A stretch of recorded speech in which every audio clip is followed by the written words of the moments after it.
These aren't, right? These are all meat goats. Yeah, every one of them. Okay, that's good, thank you. Some that you can't. Okay, here we go. Not these.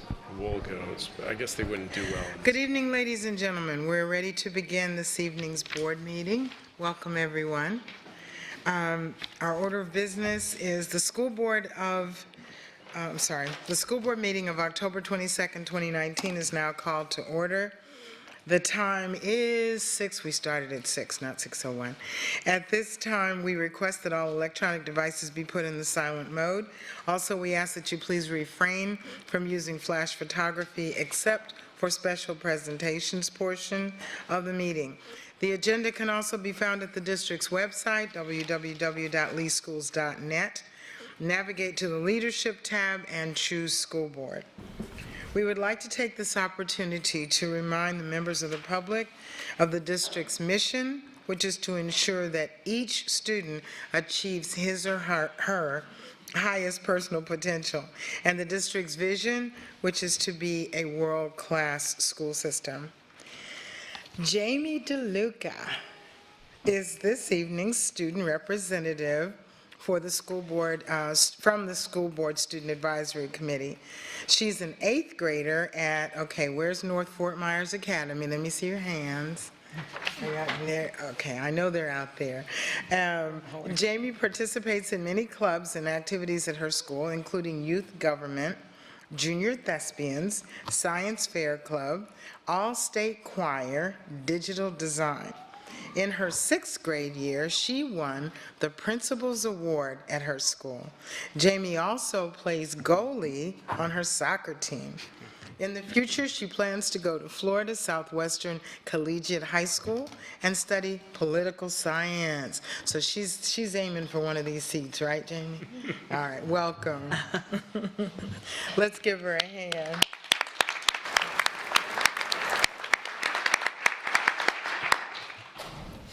Okay, and we have now approval of the agenda. This evening's agenda includes the invocation, the Pledge of Allegiance, 1 reading of resolution, 2 recognitions, public comment, consent action items, which include 3 items under executive services, 4 under academic services, 4 under business services, 3 items under human resources, of which 1 is good cause. Dr. Atkins, please explain that item for us. Yes, Madam Chair, to continue continuity of leadership at Harns Marsh Middle School, I'll be bringing the appointment for principal to the board this evening for your approval. Okay. As presiding officer, I find that there is good cause to add this 1 item to the agenda. 1 item under information systems and 9 items under operations. 4 items under other business. Board members, is there a motion to adopt the agenda? So moved. Okay, sounds like Ms. Vaughn, and seconded by Ms. Fisher. Yes, thank you. Okay. It's been moved and seconded, so please record your vote.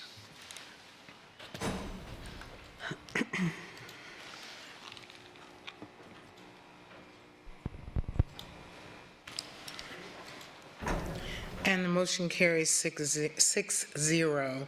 And I do want to note that Mrs. Morgan is not with us tonight. She's traveling about the world, and I'm sure she will see this later. Ms. Giovanelli will deliver the invocation, after which Ms. Patrica will lead us in the Pledge of Allegiance. And I think we should go into that. Please rise. Please bow your heads. Dear Lord, thank you that you promise us that where 2 or 3 are gathered, you are there in the midst. Lord, we welcome you amongst us today and celebrate the gift of life and that you have lavished upon us, each of us. We ask that you would open your ears so that we may hear your voice, or open our ears so we may hear your voice. May your goodness and love be present amongst us today. Come bless our gathering with unity, hope, and vision. Lord, we pray for unity. Build us all a deep respect for one another so that our community may be one. Please bless the superintendent and his employees. Lord, we pray for hope and peace. Come stir your heart and our hearts and our hope within our hearts and renew renewed in our faith. Lord, we pray for vision. May your vision fill our lives as we seek to reveal your love. May every action be done in love, for this is the prayer for our community to serve with love. We ask all this in the glorious name. Amen. Okay, you may be seated. After the special presentations, we'll have a brief recess if you need to leave. And, well, first, we have the reading of the resolution, so we can have a seat for a second. You're the Pledge Allegiance. Oh, sorry, I forgot that. The cadet presenting the national colors tonight will be introduced by Command Sergeant Major John Humphreys, Army Instructor of the JROTC program at Cape Coral High School. CSM Humphreys retired after 26 years of active duty service, where he served at every level of command in key assignments all over the world, to include Turkey, Korea, Panama, and Germany. Sir, we thank you for your service to this great nation. Thank you, ma'am.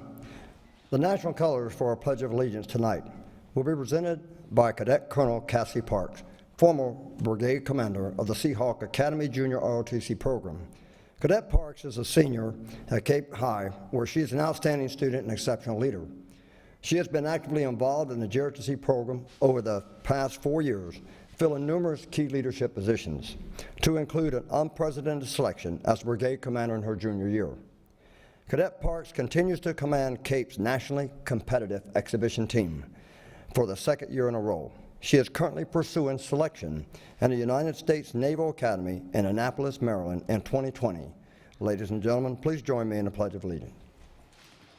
I pledge allegiance to the flag of the United States of America and to the republic for which it stands, one nation, under God, Indivisible, with liberty and justice for all.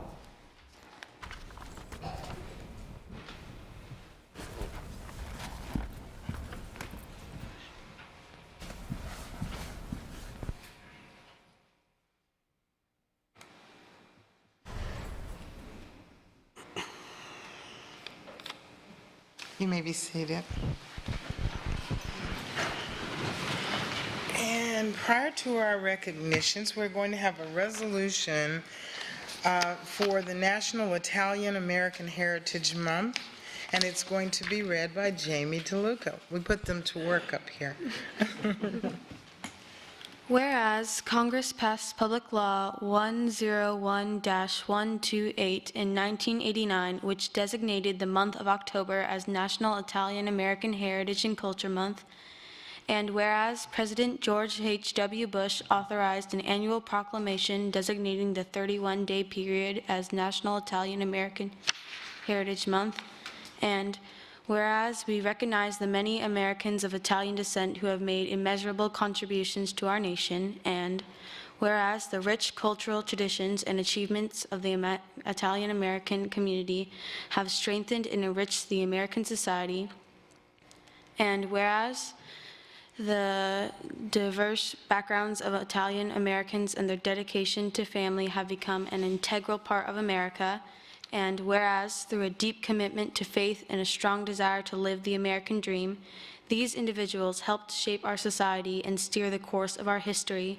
and whereas educational opportunities are helping a new generation work toward success, and many Italian Americans flourish in all areas of public and economic life.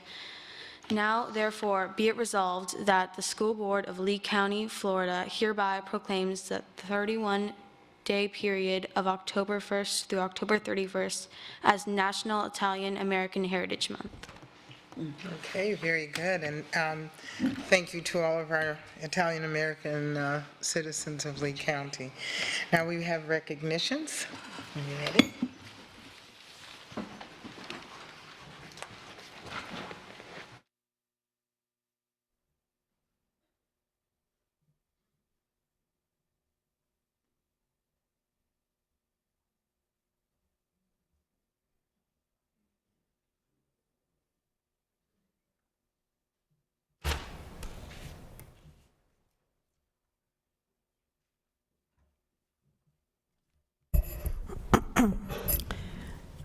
Good evening. At this time, I would like to invite from Cape Coral High School, Mr. Christian Engelhardt, principal, and Ms. Diana Quay, business education teacher, to come forward.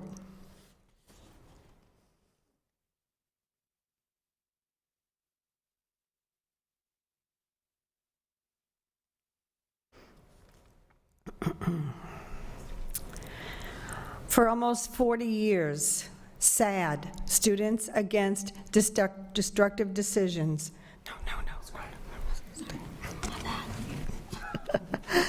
The nation's premier youth and safety organization has worked to empower teens, engage parents, mobilize communities, and change lives around the issues of traffic safety, substance abuse, and personal health and safety.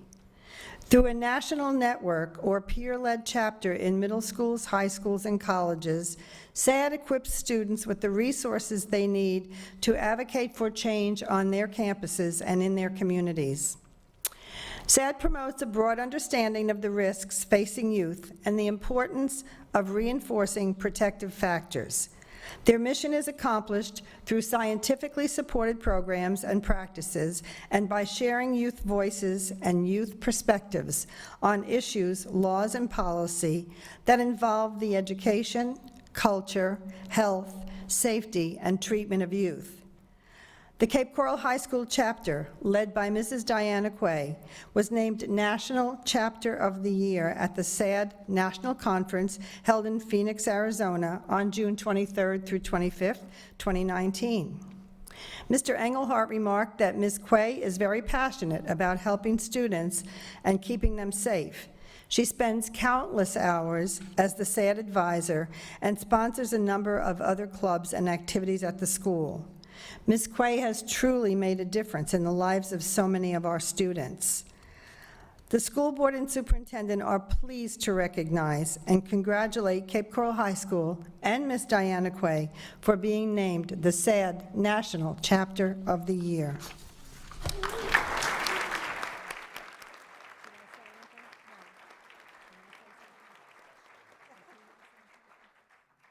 May I just introduce them? Yeah. I just wanted to make sure and introduce, this is Owen Foster Hickey. He is our president of our SAD club. So without him and all the kids that are with the club, I'm nothing. It's all them.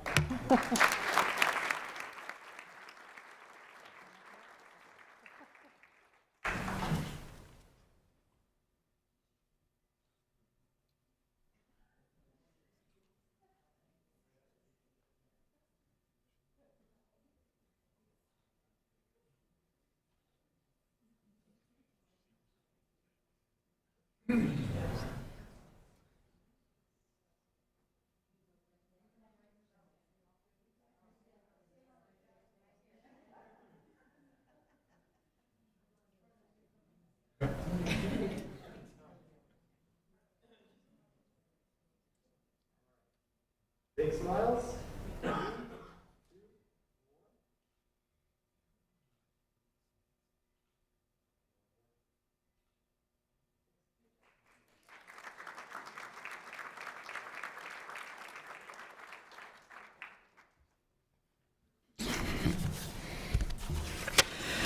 Okay, I'm going to apologize first if I mispronounce your name. I am truly sorry. I would like to ask the following people to come forward. Ms. Jessica Duncan, Executive Director of Student Services. Mr. Matthew Medeiros, Principal of Varsity Lakes Middle. Ms. Paula Sklodowski, Arts for All Board Member, and student Matthew Smith. The mission of Arts for All Florida, formerly, you can come right here. Stay right here. Here you go. Formerly VSA, is to provide support and champion arts education and cultural experience for and by people with disabilities. Their vision is to create a world in which arts are universally accessible. Arts for All Florida has recognized Matthew Smith as one of their Students of the Month for October 2019. Matthew learned to bugle, that's impressive, on his own and is his Boy Scout troop's bugler. He is a member of his middle school band, playing the trumpet, and would like to join the JROTC program at school to continue his bugling service. In addition to playing the trumpet, Matthew plays the piano and recently began learning to play the guitar and has joined the guitar club at school. You have to teach me. The school board and the superintendent are very pleased to recognize Matthew Smith as one of the Arts for All Florida 2019 Students of the Month.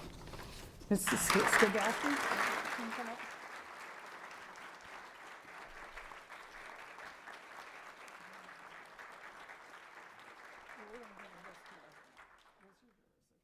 I told her she's got something else for you. Look at that.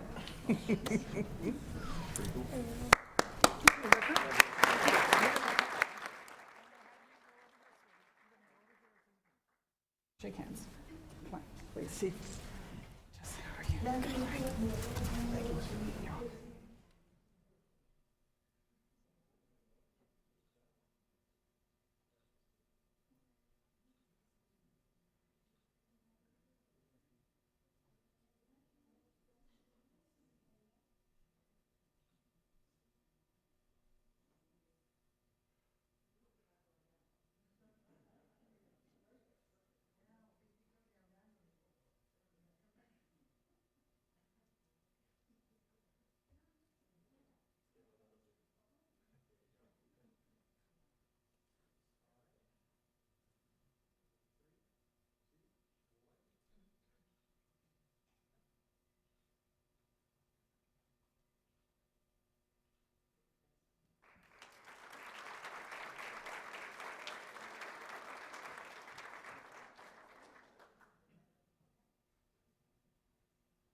This time, we'll take a brief recess, so in case any of our honorees that would like to leave may do so.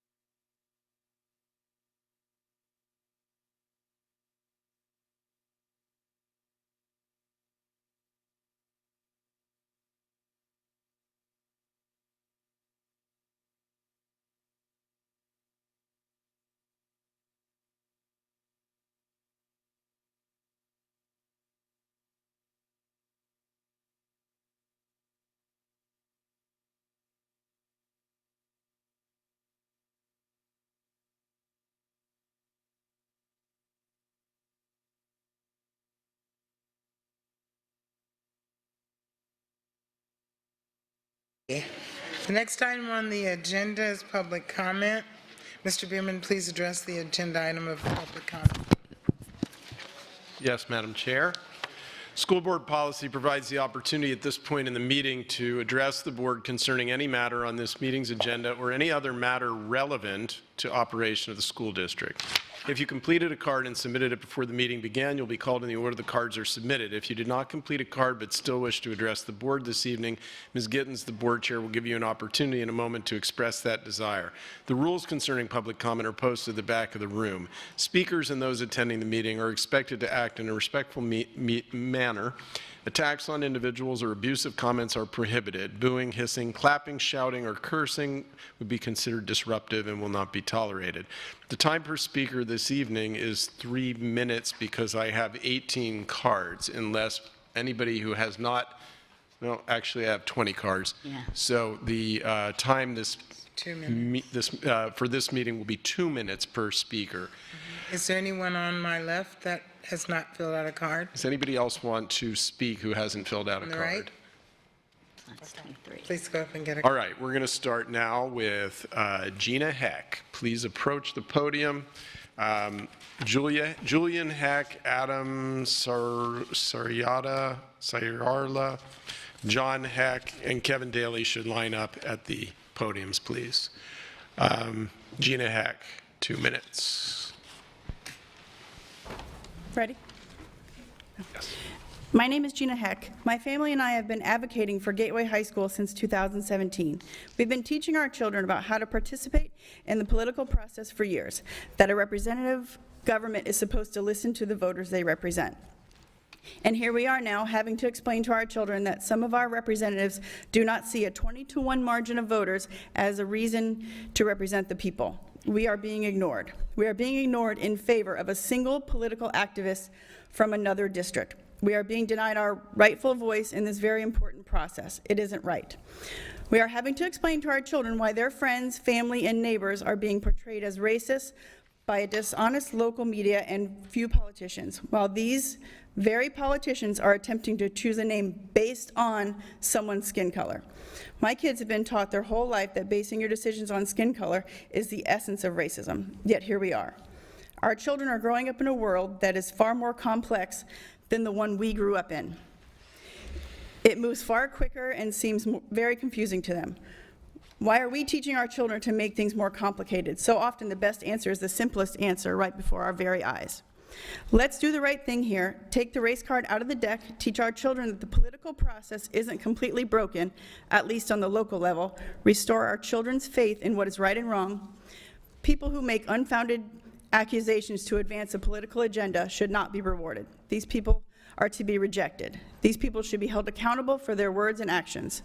That is a world I want to live in. That is a world we should all want to live in, but most importantly, that is the world we should want our children to live in. Do the right thing, choose Gateway High School. Thank you. Excuse me, I'm sorry, you can't. But no clapping. Appreciate it.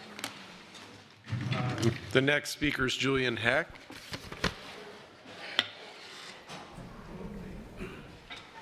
My name is Julian Heck. I live in Gateway. I am only in the 5th grade right now, but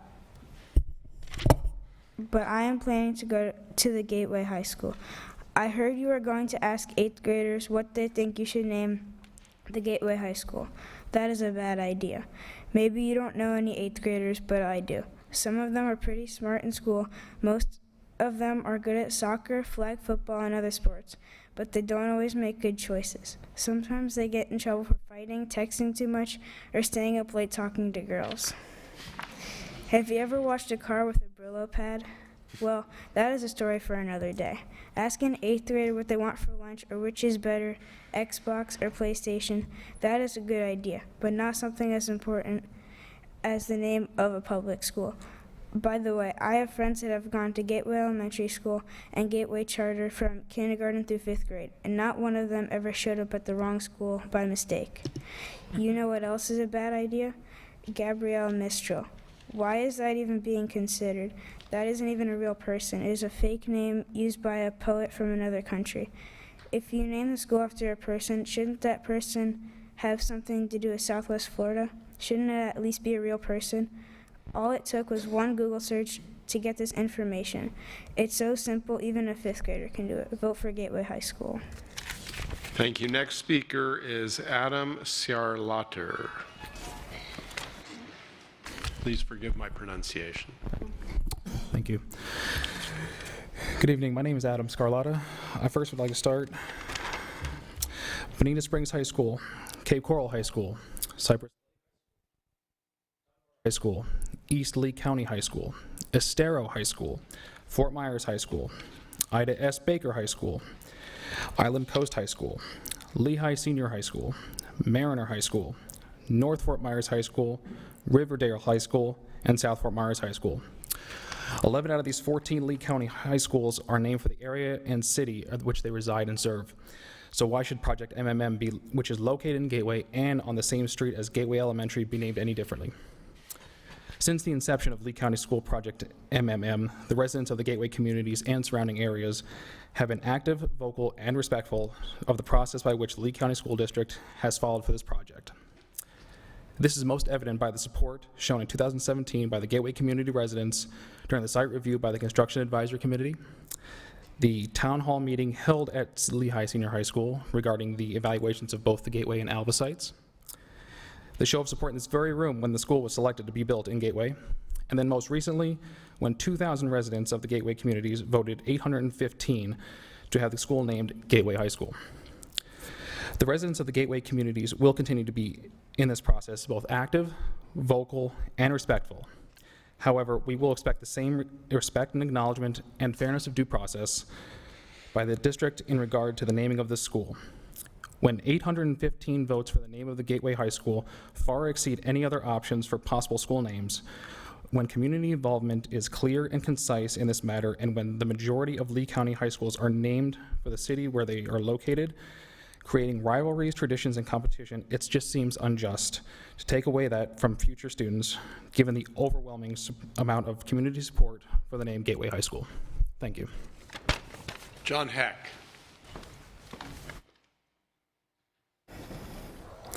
Good evening. Some of you may remember me from 2007 when Gateway Community showed up in overwhelming support for the Gateway High School location. At the time, some of you even commented to me personally that you were impressed with how polite the children were and how it warms your heart to see the children, parents, grandparents so passionately engaged in the political process. Well, imagine my surprise when we were all recently labeled whiny racist cheats by members of this elected body, one of your grotesquely unqualified committee members, and the media. Imagine my further disgust when the Superintendent Atkins and your attorney said nothing when Representative Betsy Vaughn said, quote, Can the speaker refrain from personal attacks, please? I'm stating facts, sir. But it's a personal Quote, we would be selecting a school named based on preferably someone of color, then having that racist comment publicly supported by Ms. Gittens. Choosing a school name, a job applicant, approving a mortgage based on the color of someone's skin is the very definition of racism. Those are not my words, ladies and gentlemen. Those are the words of members of this board.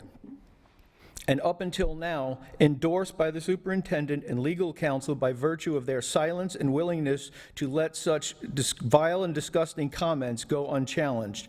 Just because those comments are made by a person of color or about a person of color is of zero relevance. It is racist, not to mention illegal, to base your decision on the color of someone's skin.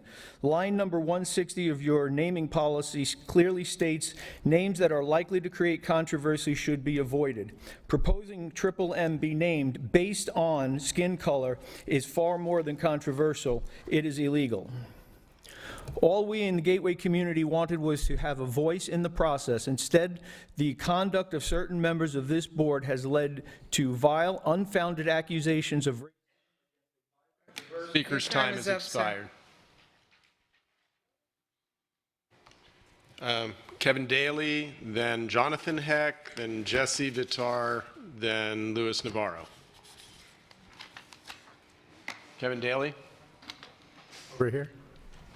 Good evening. My name is Kevin Daly. I am the president of the Teachers Association of Lee County and the proud parent of a senior at South Fort Myers High School. I was excited to see the graduation dates published in the agenda tonight because that means that one of my daughters is moving on excitedly to Gainesville to go to school. But I was also equally dismayed by the fact that they're on Memorial Day weekend. There are very few events that high school teachers are required to attend in this district. It's generally open house, choice open house, and graduation. So to schedule the graduations on Memorial Day weekend forces 1,300 employees to have to cancel any plans they may have or change any plans they may be planning on having in order to attend these important events. Memorial Day is not a secret. I can find out when Memorial Day is for the next 50 years if I want to. I understand that we have 13, 14 high schools and need to schedule in bigger events. When I went to school, it was in the high school stadium because there were only 2 schools in my county, so it was easy.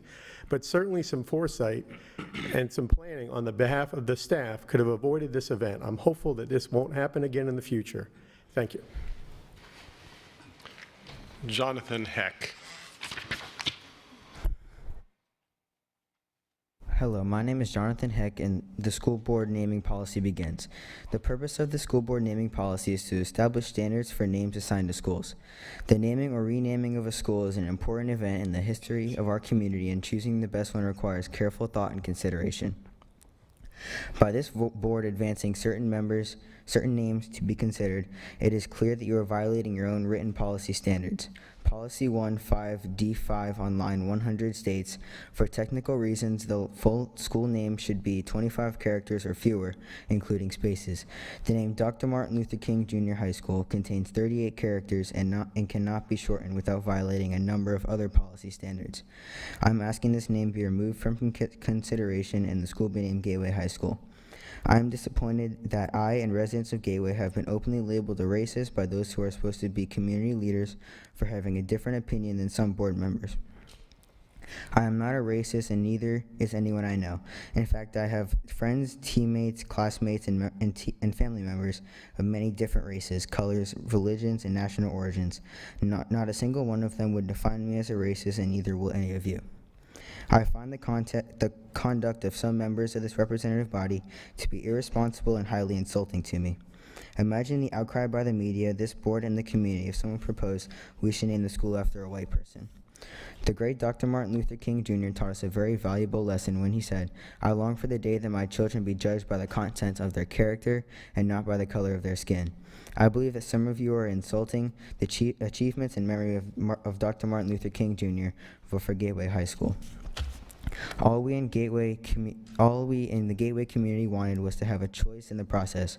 Instead, the disgusting conduct of certain members of this board has led to vile, unfounded conduct of certain members. Excuse me, but you can't talk about anyone. Just state your facts. That's all.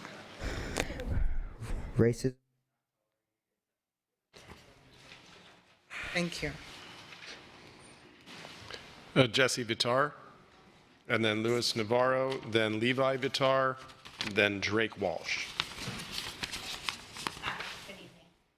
I was at the last meeting also. I wanted to speak, but it ran too long. I had to go to parent pickup. Something that alarmed me was that it's been mentioned again. I spoke to Ms. Gittens after the Varsity Lakes presentation, and she did say she wants to keep in mind the students that this school will be serving. And it was said again at the previous meeting, this school will be serving the same students that attend Dunbar High School, Riverdale High School, Lehigh High School, and East Lee County High School, and come from Gateway, which is from Fort Myers, or perhaps the Forum or Botanica Lakes. It's serving the same students, so I don't see the issue if we're going to Dunbar and Riverdale for them to go to a school in a beautiful community named Gateway. That's one thing. The survey, it was also implied that our survey could have been manipulated or cheated to achieve the 815 selections for Gateway High School. Maybe just several people did that. I guess we could also then surmise that maybe one or two people rung up the 40-something tally for another name or any other name, right? Maybe it was not. In the end, I think we still have a huge gap. By the amount of people showing up for one side or the other, I would say the survey might pretty much be accurate. It's worrisome to me to send a survey out to middle schoolers. We're going to have 5 high schools in our zone, so the chance of them attending this high school is probably roughly 20% anyways. It seems like it's being manipulated. I have a 9, 11, and 14-year-old sons. I don't leave major decisions up to them. They're children. I'm a voter. I'm an adult. I will choose wisely when voting again, because I feel like someone who's chosen to represent something is not supposed to represent themselves. They're supposed to represent their district or their group of people. And I don't feel like that's happening this time. Also, with the thing that maybe we are in danger by naming it Gateway High School, I do believe there was many Bonita Springs charter schools as well as Lee County Bonita Springs schools when you all voted to name Bonita Springs High School, Bonita Springs High School. Do you feel you put them in danger? Did that not occur at that time? Speaker's time has expired. Louis Navarro.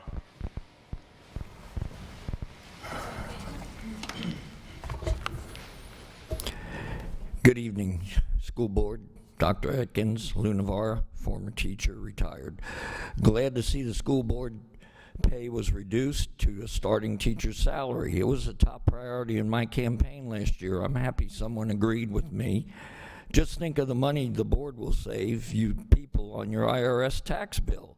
I heard that the half-a-cent tax roundup on odd dollars, which we were not told about during the campaign, is going to the county. Thank you, Ms. Jordan, for that information. I will follow up with Brian Hammond. Now, here's the plan. You take the half-a-cent tax, change it to teacher pay and student materials. That will fill the gap when the state raises the base salary to $47,500 by Governor DeSantis. Use the tax money for longevity teachers. You don't need schools. People are arguing about what to name a school. Enrollment seems to be tapering off. You have 50 critical need teachers you cannot fill, as reported in the news press. That's 1,500 students who have no certified teacher all year. They will learn nothing. They have so many subs, the discipline's out of control. You might think of offering some opening contracts. You had 500 teacher absences on Monday. You could not fill 90. That meant 90 children didn't have a teacher that day, classes. They lost a day of learning. I know that drill too. Seems easier to hire law enforcement who only need a high school diploma than to train a teacher who needs college. We can fire a teacher easier than a bad police officer. Read the news press. We need due process for the teachers and correct the destruction Senator Scott did as governor. I see we are still doing school choice. Can we? I'm sorry, your Speaker's time time is is expired. Thank you, Next Mr. speaker is Levi Vitar. And then Drake Walsh, Lana Moore, or Dana Moore, and Dave Gormley, please approach the podiums. Mr. Levi. Hello, my name is Levi Vitter, and I live in Gateway and attend Gateway Elementary School. I have friends at school that live in Lehigh and Buckingham and other areas, and they are all proud to go to Gateway Elementary School. I believe that the best name for the new high school is Gateway High School. Please name it Gateway High School. Thank you. Have a good evening. Drake Walsh. First and foremost, I would like to say thank you for this opportunity to speak at the meeting. My name is Drake Walsh. I'm a 15-year-old in my sophomore year, and I'm at the top of my class. As a part of the future generation, I would say naming the school Gateway High is not only a better alternative, but the best one. No bias, no prejudice, exactly what the name entails. As of 2003, there were over 600 American streets named after Mr. King. By 2004, this number grew to 650, and by 2014, that number has rocketed to over 900. It just comes to show that the name has been hyperextended across the country. A largely accepted view of the people supporting the MLK name believes that it is a way to create or finish establishing racial equality amongst teens and young adults. All men are created equal, a quote by Thomas Jefferson. This applies to everyone, no matter race, religion, or gender. Naming the school MLK would actually create a bias as to the counterpart Gateway High, has no bias, and would be naming the school purely based off of its location. Thank you for your time and consideration. Ms. Moore. Good afternoon. My name is Juana Moore. I'm a resident of Gateway. I've been there for 10 years. My daughter attended Gateway Elementary for 6, and I am all for the name Gateway High School. We are proud residents in Gateway, and we think that's the right name for our, not for our high school. It will be in our area, and we think it's right to be a name by Gateway.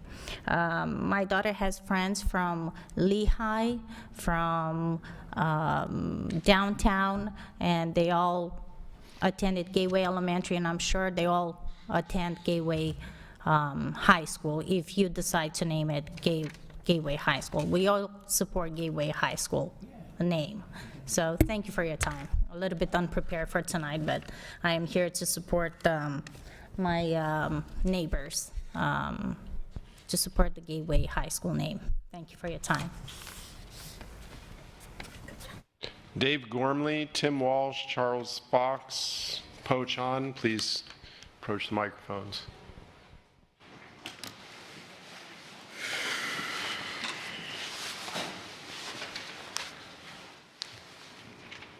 Is Gormley here? Let's go with Walsh then. Good evening. I live in Gateway, and as a matter of fact, I live in Magnolia Lakes. That's the neighborhood bordered up against the new school. And I'm here to speak about the name of the school. I was a little shocked to see the list of names. I thought maybe we'd select some names that were influential in education. Simple Google search, when you search top 10 names influential to education, none of the names on that list appeared. So then I searched top 20 and top 30. None of those names are on the list. So as far as 911 call center, I understand there was some possible confusion, so I did a little research, and as a matter of fact, I went to a 911 call center, and they actually pulled the geographical location of the caller. So you can actually stand in front of Gateway Elementary and say that you're at Treeline Elementary. It doesn't matter. Zero confusion. And I'm sure any officers in here, if they've been to a 911 call center, they know that there's no confusion. So that's all I have to say. Thank you. Charles Fox?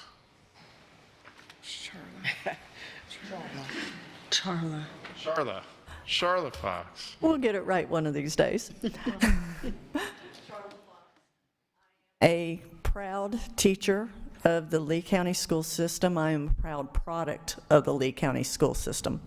I did want to call to your attention the idea of having our graduation practices, or pardon me, our graduation on Memorial Day weekend. Kevin Daly has addressed that well, and I do understand that these things are done years ahead of time, and when there is no other option, that's what we use. I appreciate that. I also wanted to go back and give some more information. I'm collecting information on what we do about funding our schools. A few years ago, back in 2013, Governor Rick Scott acknowledged the financial burden placed on Florida schools when he told a joint session of the Florida House and Senate. 4 years ago, I stood before. I'm sorry, the timer is, I'm having trouble with the timer. Okay.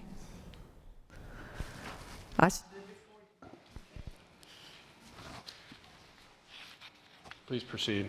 I stood before you and said we would have to make some hard decisions, and we did. We made reductions that dipped into education, knowing that when the economy improved, we could invest again. Okay? We need to call for that investment again in education from our legislators. We need to have them recognize that education bore the burden of balancing the budget back during the recession. And then we need to have them step up to the plate and put us back on par with where we need to be because of interest rates and because of how much inflation has happened during that time. And that's just part of the argument I ask you to take with you when you talk to our legislators from Tallahassee. Thank you. Pochan? Good evening, Board and Lee County residents. I just want to address why Gateway High School meets the following board policies, address some points. Relevancy, the name of the community's physical location of the school. Civic pride, schools should have names that honor the community they serve in. Brevity, 3 words, 17 letters. Formatting, no acronyms, no punctuation marks, common spelling, and it's 20 characters. Controversy, there's no controversy in the name. Okay, there's no controversy. Distinctiveness, the school is part of the permanent feeder pattern of the Gateway Elementary. They are in the same zone and sub-zone. Students within 2-mile proximity zone for Gateway Elementary are nearly all to be in a 2-mile proximity zone for Gateway High School. They will also be within the 5-mile preference zone. The obvious choice is Gateway High School. Please vote for the Gateway High School. Thank you for your time. Jerry Ware, then Anthony Thomas, then Crystal Johnson.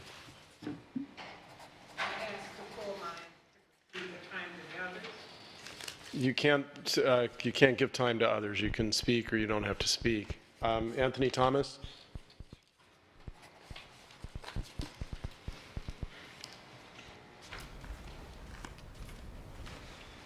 Good evening, members of the school board, to my friends and neighbors at the Gateway community. I thank you guys so much for coming to speak tonight and to exercise your rights to be heard. But I do think there's an issue here, and the issue is we have to be, as the board chair said, a school district that is governed by laws and procedures. Well, we don't have to talk about board protocol, we have to talk about the board policy. Board policy has to be voted on by a supermajority, which is 5 members. You all have a board policy, the policy is very clear. What has happened is, I said, when this happened, I said, I don't trust Greg Atkins' administration to do a good job. And what has happened is, Greg Atkins' staff has put this board in an impossible situation because the policy is very clear. This school shouldn't be considered Gateway. That's indisputable. But your attorney and your board staff has not served the board well, and they have created a controversy where controversy was not needed. Let's go back. My friend Patrica. If we go back and look at the Bonita High School, I was here when that happened. I do believe, Mr. Atkins, I would like for you to clarify for the audience during your time, was Bonita High School the #1 school name? I guarantee you will find out Bonita High was not the #1. I think it was some kind of animal was the #1 name that was proposed. So when I hear my good friend Patrica says that we got to go with democracy. Well, if you went by democracy, Greg, I do recall the room was full. The residents didn't want the school to be built. There were more people who were against the school being built than there were for the school being built. And the residents didn't vote for Bonita High. So, Ms. Patrica, let's get real here. We can have people come down here with their parochial issues. That's fine, that's great, that's America. The school has to be named other than Gateway High School. Thank you. Is that my time? That's 2 minutes up, that fine? You got 3 seconds. Okay, that's all I wanted to say. Thank you. Crystal Johnson, Stephen Norcia, Nancy Norcia, Maria Borgia-Lacroix. Good evening. My name is Crystal Johnson. I'm here actually to just do a follow-up concerning an issue I had with my school for my daughter. Things were corrected. I'm very pleased that the results were changed. She had lost an exceptionality that for testing that she was supposed to, I guess they did testing, and the way it was explained to me, it was a continuation this year to do more testing, and they found that she did deserve the exceptionality or whatever. So I would just like to say I appreciate, things moving forward. However, I'm still concerned, that they took the exceptionality from my child. And had I not came here to, kind of exercise my right and say, hey, you need to pay attention, do your testing, do more. If I had not advocated the way that I did, it would not have been done or maybe not corrected. So I'm just considering other children, other parents that may not come, that may not do that. We need to make sure we follow up and make sure they do their due diligence, all the testing, and make sure our children are getting the services that they need. Thank you. Stephen Norcia. Good evening, Board. I live in Magnolia Lakes, which is adjacent to the new high school. Unfortunately, today is the culmination of a long process of building the new high school in which the public's concerns have been largely and totally ignored by the entire school committee. The school committee had no intention at any point of ever building the school in Alva. We got the school here in Gateway, and the proposal was funded, the proposal was voted upon on building on 44 out of 55 acres. Before the ink was dry, you were at the Army Corps of Engineers asking to fill in 9.5 acres of wetlands. Since that time, we have asked that our neighborhood, which is adjacent to the high school, please have a buffer, which you originally agreed to at 80 feet, then 100 feet, then to 50 feet.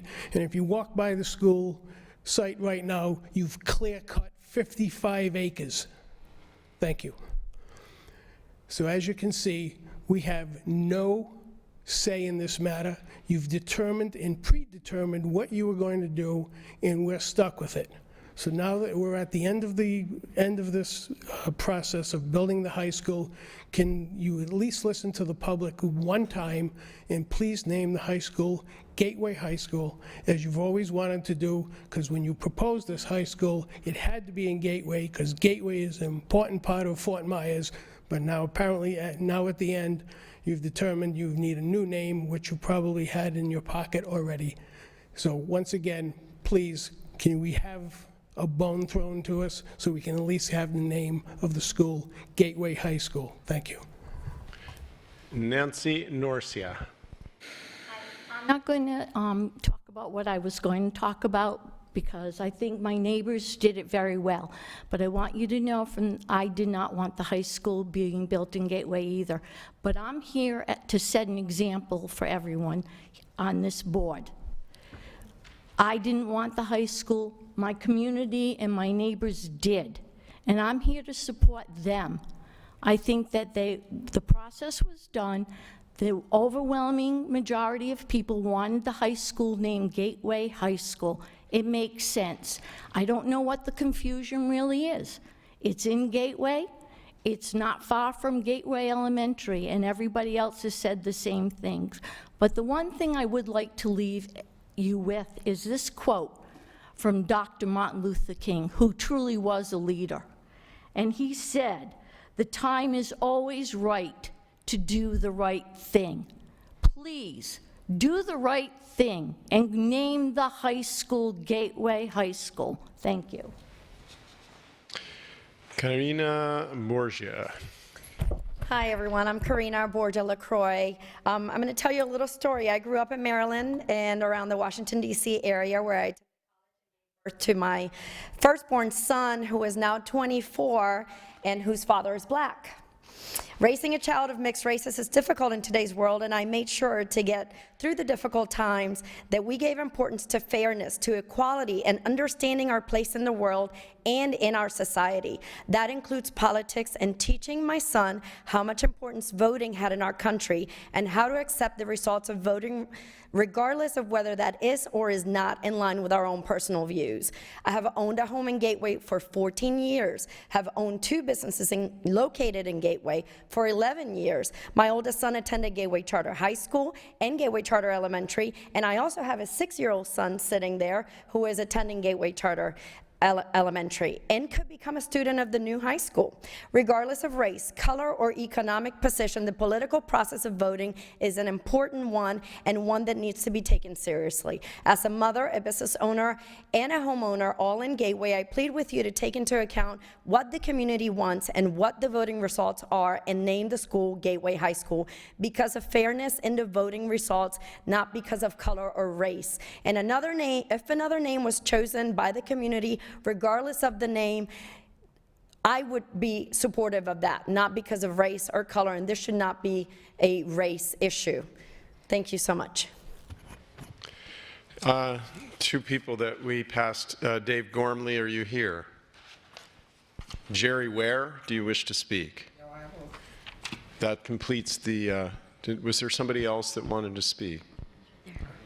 He doesn't want to speak, I think he said. I don't see anybody else. All right, Madam Chair, that completes your speaker cards. Okay, thank you very much. So let us get to, first of all, I guess, to Ms. Johnson, and I'll get back to Gateway. I'm not just overlooking it. I'll get to the other ones first. Ms. Johnson, first of all, thank you. We're glad that the district was able to serve your daughter's needs. And I would suggest, I know you do a lot in the community, so perhaps there's some way that you can get with someone in the district to understand how you can, in your community, help other parents to have the knowledge to do what it was that you did and speak up and know what tools they need to help their students, because that was a very good suggestion, and we can get back to you on that. Thank you. Mr. Navarro, on the salary reductions, yes, in case anyone is confused about that, the governor passed a ruling that school board members should not have a salary higher than a starting teacher, which is good because it shows that we're in it for the school and the children and the teachers and not for ourselves. Trust me, it is not a high-paying executive job. But that is what that ruling was that he was discussing. And actually, it came into effect a few months ago. And when we found out about it, we actually had our salaries decreased and retroacted. And the half-cent sales tax and the teacher's absences, Mr. Navarro, thank you for those comments.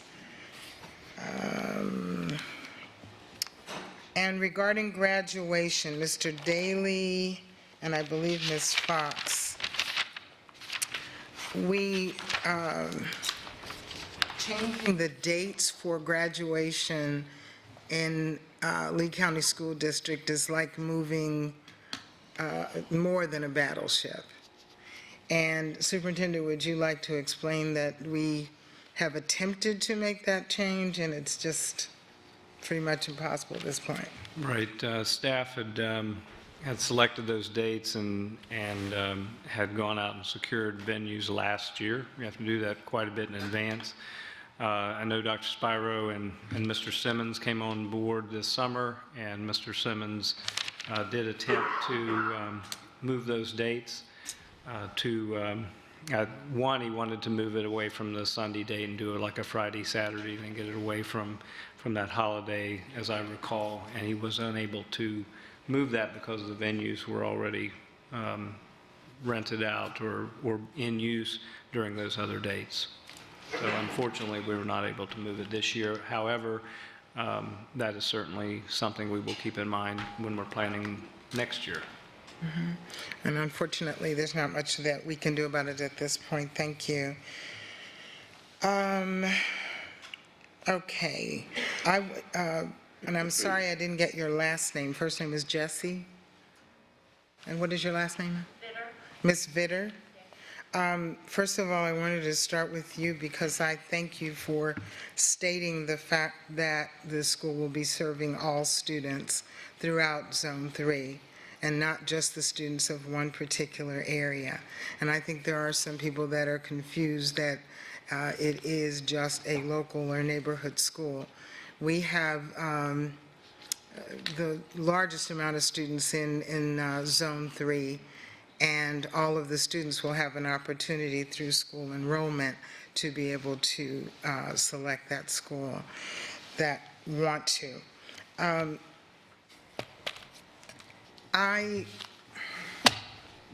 When we started this process, if you go back to the first meeting a few weeks ago, and the discussion came up about Martin Luther King, and I suggest that all of you go back and watch that meeting, and then perhaps, too, you would understand some of the comments that we have made. I mean, I, too, and several others have received quite disturbing messages and slanderous things, and that's okay. That's a part of being in the public view. But also, we have to make sure that we put forth the right impression to everyone. And the rest of the people on the board can speak when they have their comments, but I do not recall anybody on this board stating that we were going to take control and whatever the community said did not matter. In fact, I sat right here in this spot and said that I did not want to make a vote on the first night it was brought up because we wanted to take it to the community. When we got the final numbers, I did not suggest that there was any cheating whatsoever. The statement is a true digital statement the way that it was done. Anyone could vote several times. And in fact, I remember saying at one point, you know, if you want some name, you can vote as many times as you want. However, when it came down to the final four, our discussion was, let's take it back to the community. There is nothing in the, we could have actually on that first night voted as a board and it would have all been done because we have that ability, but we chose to take it to the community. Superintendent, would you mind if Ms. Stillwell comes up and explains where the process is now? Would that be okay? Sure.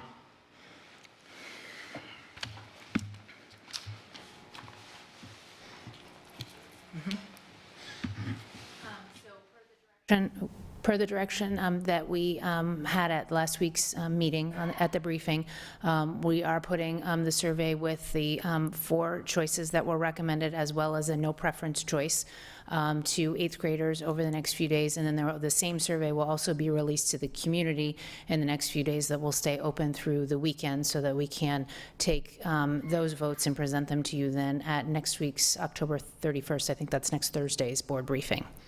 Okay, and initially, like I said, we could have, according to the process, just gone ahead and had a vote on that first night, actually, as the board, correct? That's my understanding, but I know that you got direction from the board attorney that evening about being able to recommend considering the school name based on the policy saying that we wanted to go out and get the community engagement. However, I do think that you would have had the ability last week when we briefed to come to a consensus of what name you wanted then to be able to vote tonight, which you obviously didn't do because we wanted to go back out and get and put those names forward as they were to see what the consensus was from the community.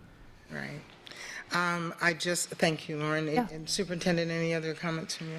Well, just a couple things. Well, first of all, bear in mind this, that there were a number of names that were a part of the list, and of course there was a committee that was comprised of staff, but also community members that participated in the selection of the names that were put forth to the board.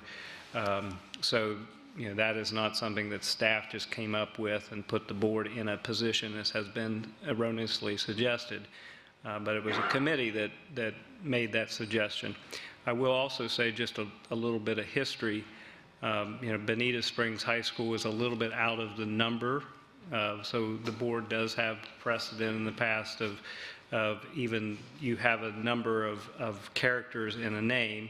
That particular name is a little bit more than what the board policy calls for. So, you know, boards do take opportunities at times to make a little bit change or revision or decide, you know, we're going to make an exception to this policy and select this particular name. The committee felt very strongly, because of the number of votes, that even though Gateway High School did not meet the policy per se, that it felt that the board needed to consider that name, and therefore it was one of the 4 that was put forward. Okay. The committee, just again, history, and I just remember a little bit about the suggestion regarding the #1 name from the last time. That was Harambee High School. You know, that's the name that came up there. And then, you know, we had other things like Schoolie McSchoolie Face High School, and, you know, where people are just putting in silly names, and those are names that the sites or committee selection committee doesn't put forward to the board for obvious reasons, I believe. Okay, thank you, and thank you, Superintendent. People get passionate about things, and I can appreciate your passion about what you think and what you feel. Just know that all of us are passionate about doing the right thing, as you have asked that we do, and we feel that we have been doing that considerably as we are sitting in this job. So, and I think that's all that we will say about it at this point. At the end of the meeting, when other board members have their comments, if you want to stay around, then you'll be able to hear what they have to say as well. But thank you all for coming. Okay, moving on. Next is the approval of action items in the agenda under consent. The documentation for action items listed under consent is made available to the board members 7 days prior to the board meeting. we are expected, and I just want to note there too, it's also made available to the public prior to, and you can look at what's on our agenda. We're expected to review all the material and have an opportunity to speak with the superintendent with any questions we may have regarding the recommendations. Some of these items have also been briefed or workshopped with the board in advance of appearing on an action item. Board members, are there any agenda items you wish to pull for discussion under unfinished or table items? Ms. Fisher? I have no pulls this evening. Thank you. Ms. Giovanelli? I have none. Ms. Patrica? No, thank you. Ms. Jordan? No, thank you. Ms. Vaughn? I have none.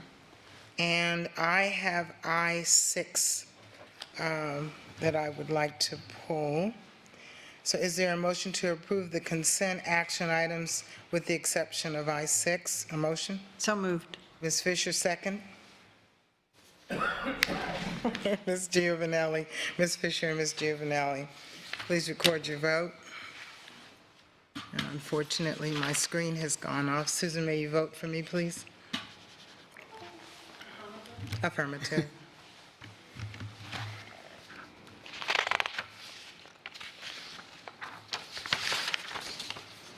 Okay, thank you, and it passes.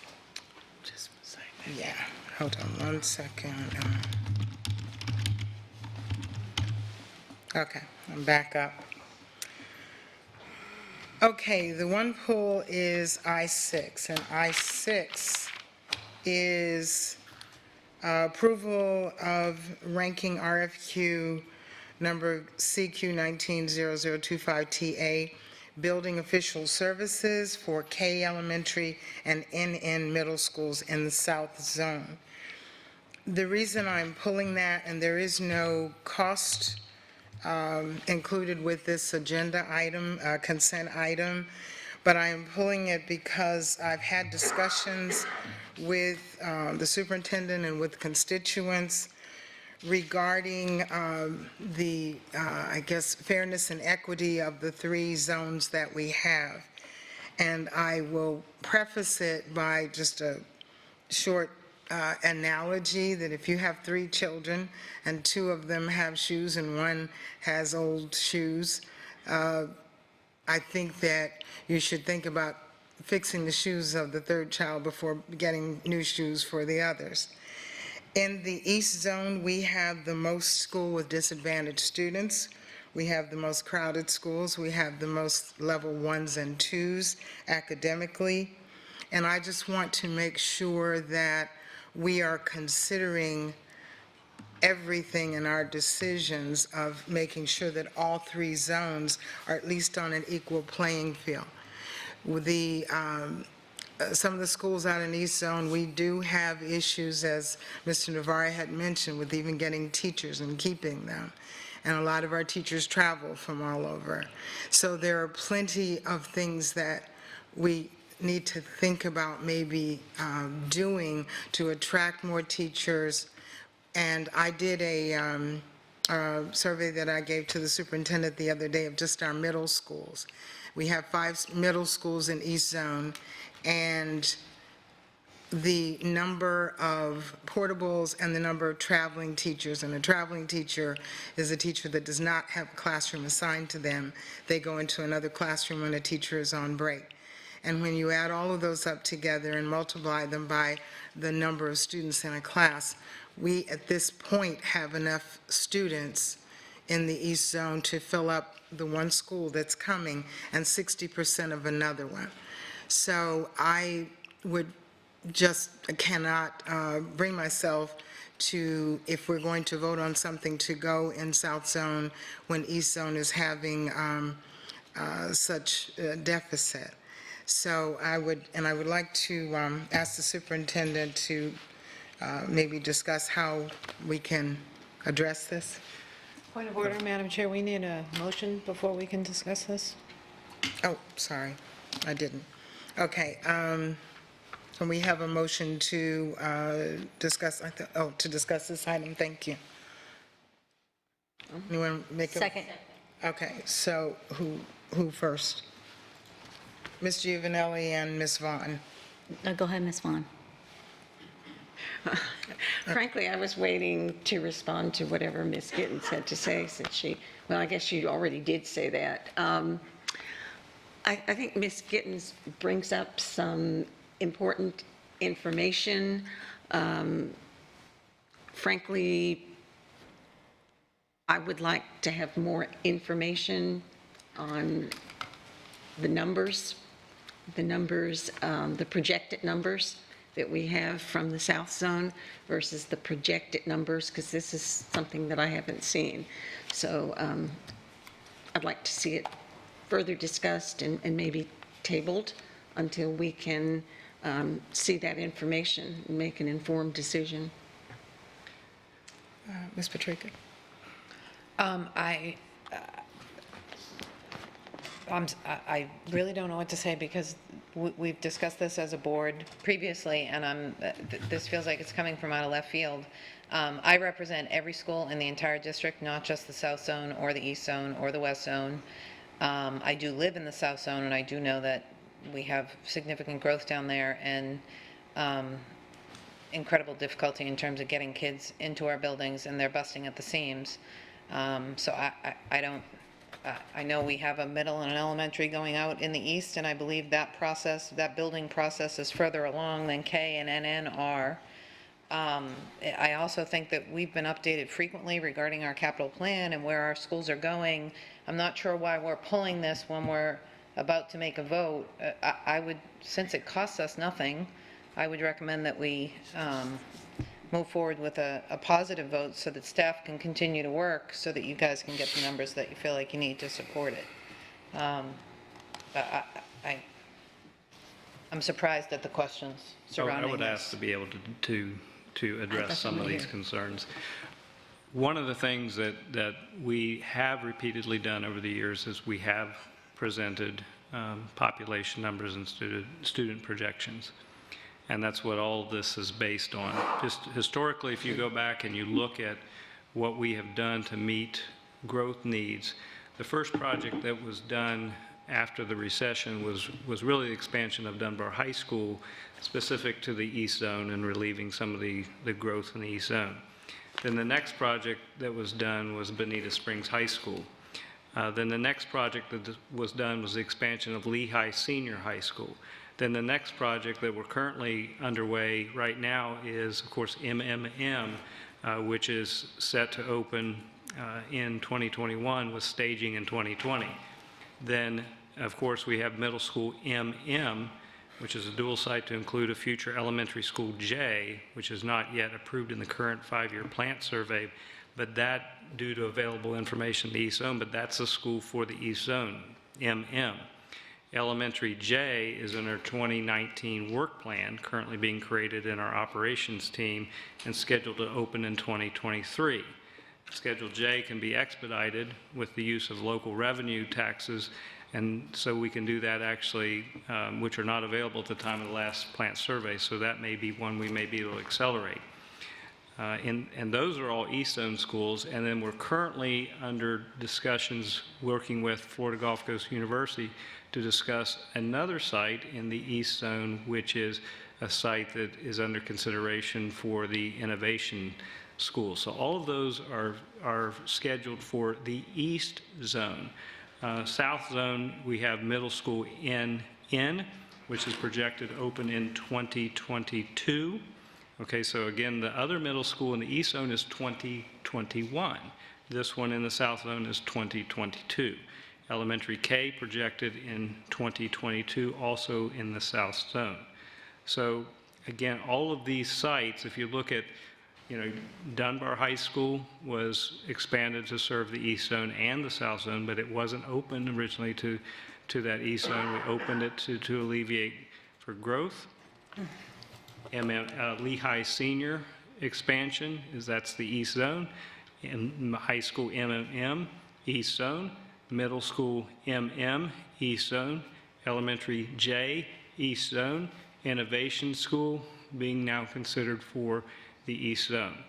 In addition, one of the things we talk about staffing, one of the things, if you look at staffing overall, actually this year, we're looking at things such as instructional terminations were actually better than we've been doing in years past. We've progressively gotten better there. And we have done things to improve retention more in the East Zone than any others. If you look at difficult to staff bonuses, if you look at like turnaround principals, the preponderance of those types of compensation go to the East Zone.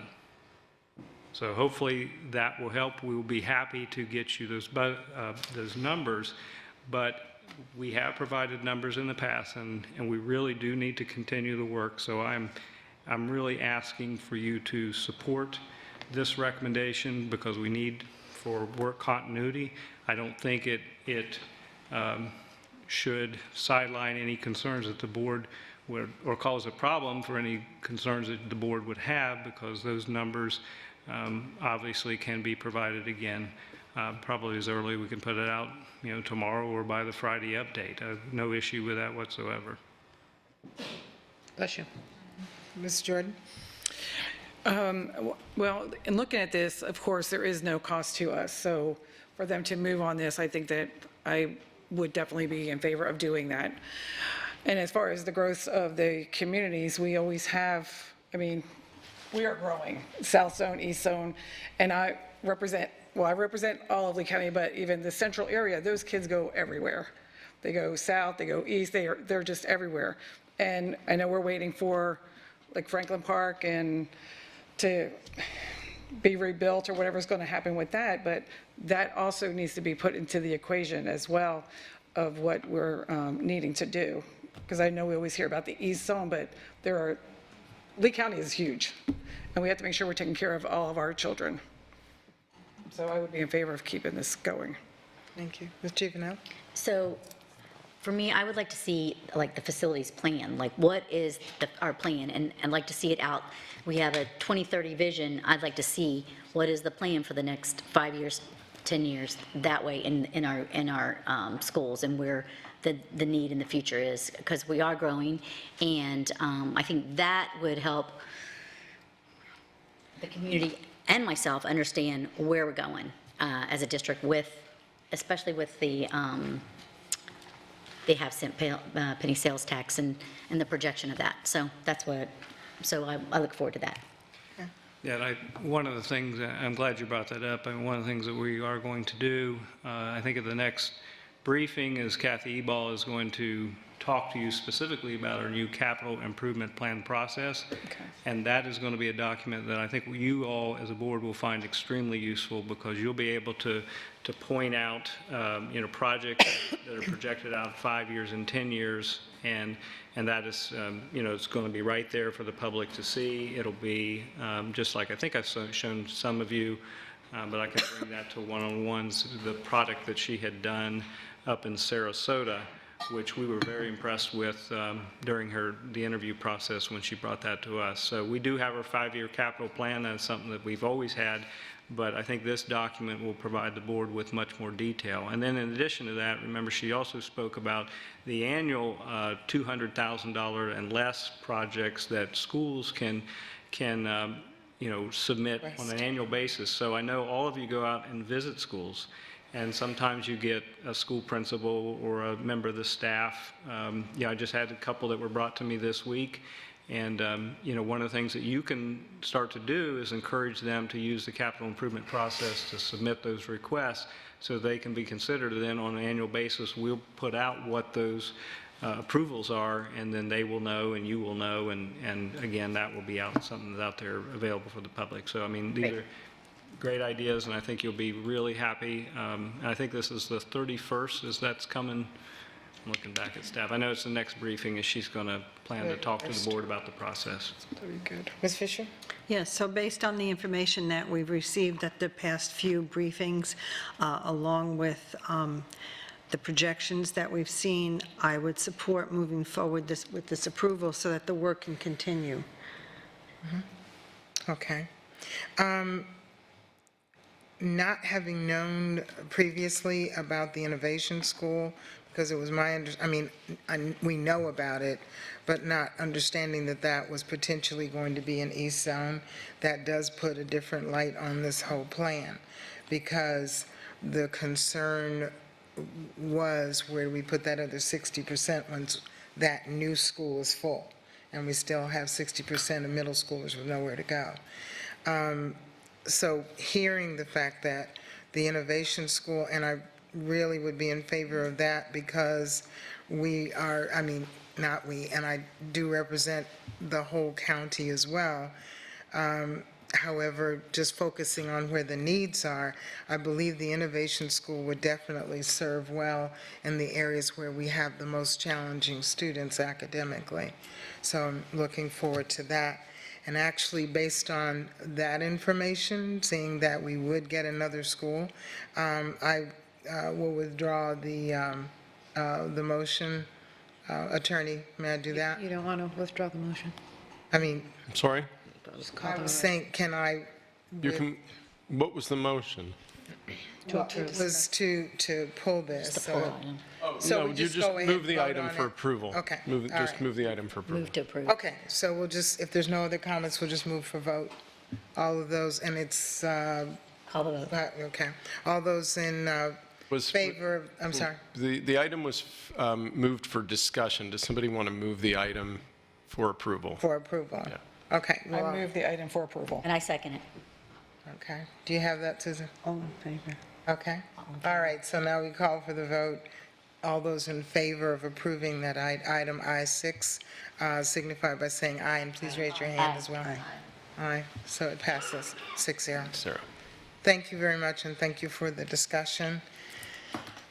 Included in the approval of consent items on the agenda are resolutions proclaiming October 23rd through the 30th, 2019 as National Red Ribbon Week, as well as November of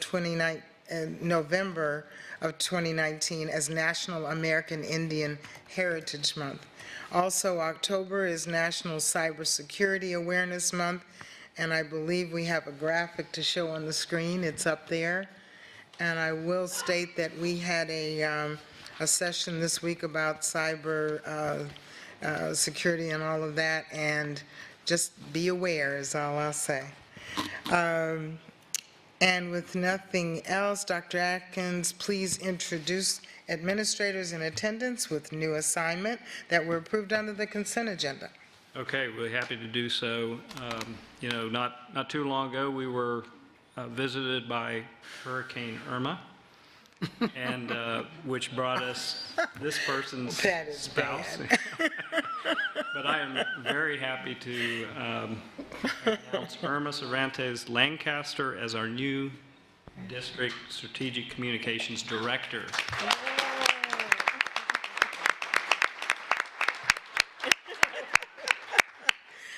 Oh, very good. We have shelters, Irma, it's okay. So the next appointment, again, I'm pleased to announce Chad Turner, Estero High School Assistant Principal.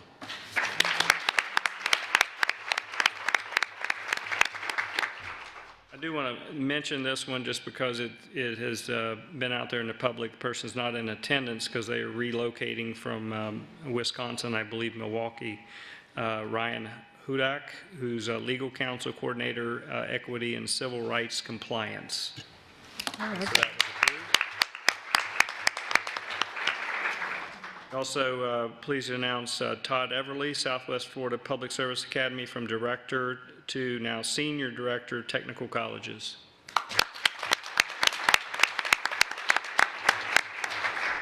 Also happy to announce Daryl Eldon to Application Services Director.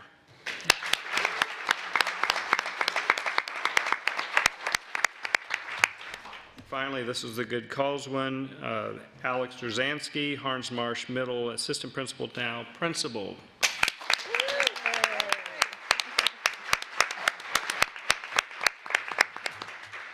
Board, thank you so much for the support for those approvals.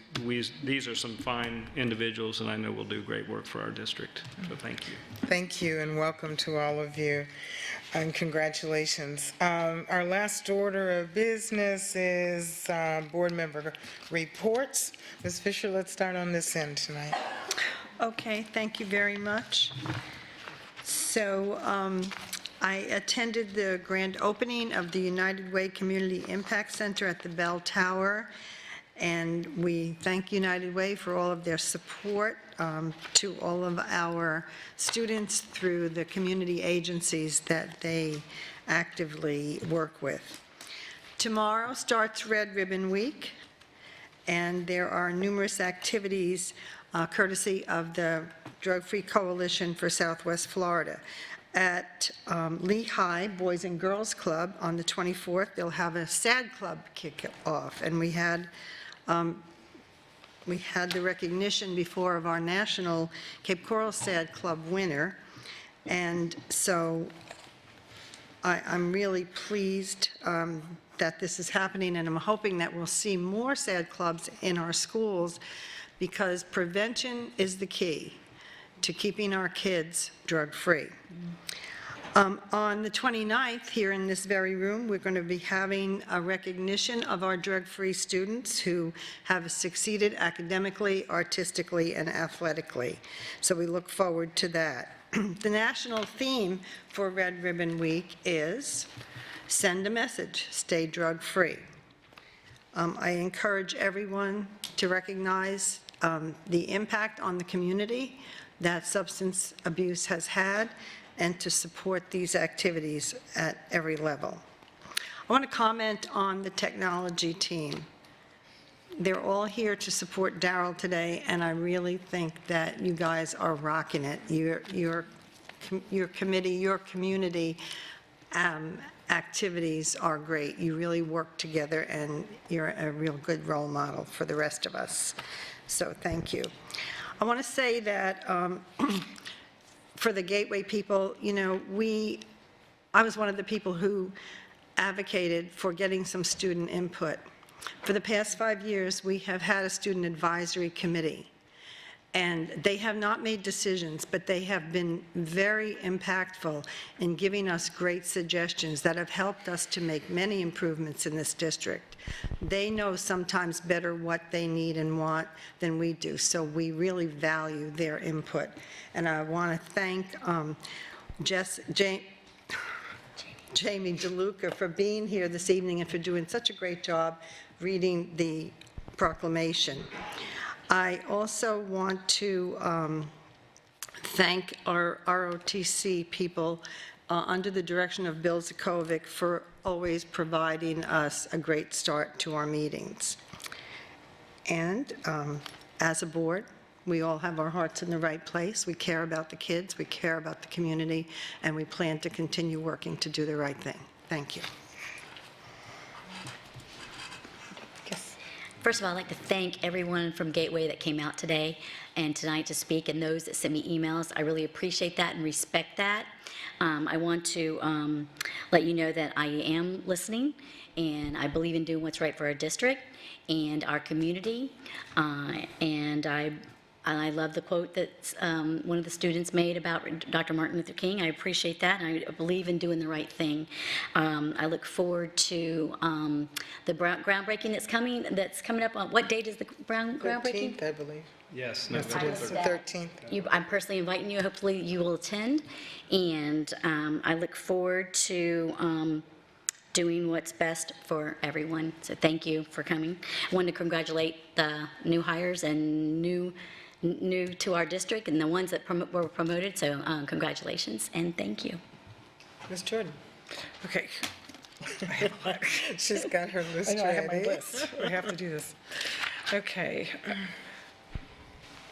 First of all, I really appreciate the people coming in from Gateway. I definitely hear what you're saying, and I will continue to hear you when we go to vote. I just wanted to let you know that part.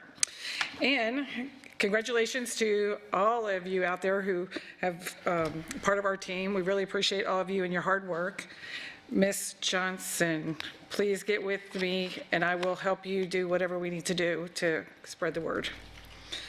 And we had our EDAC meeting we met on the 14th, and we had Ms. Ralph come in and share with them about the student enrollment, and they were asked for their input from the committee, and they were really excited to have her there.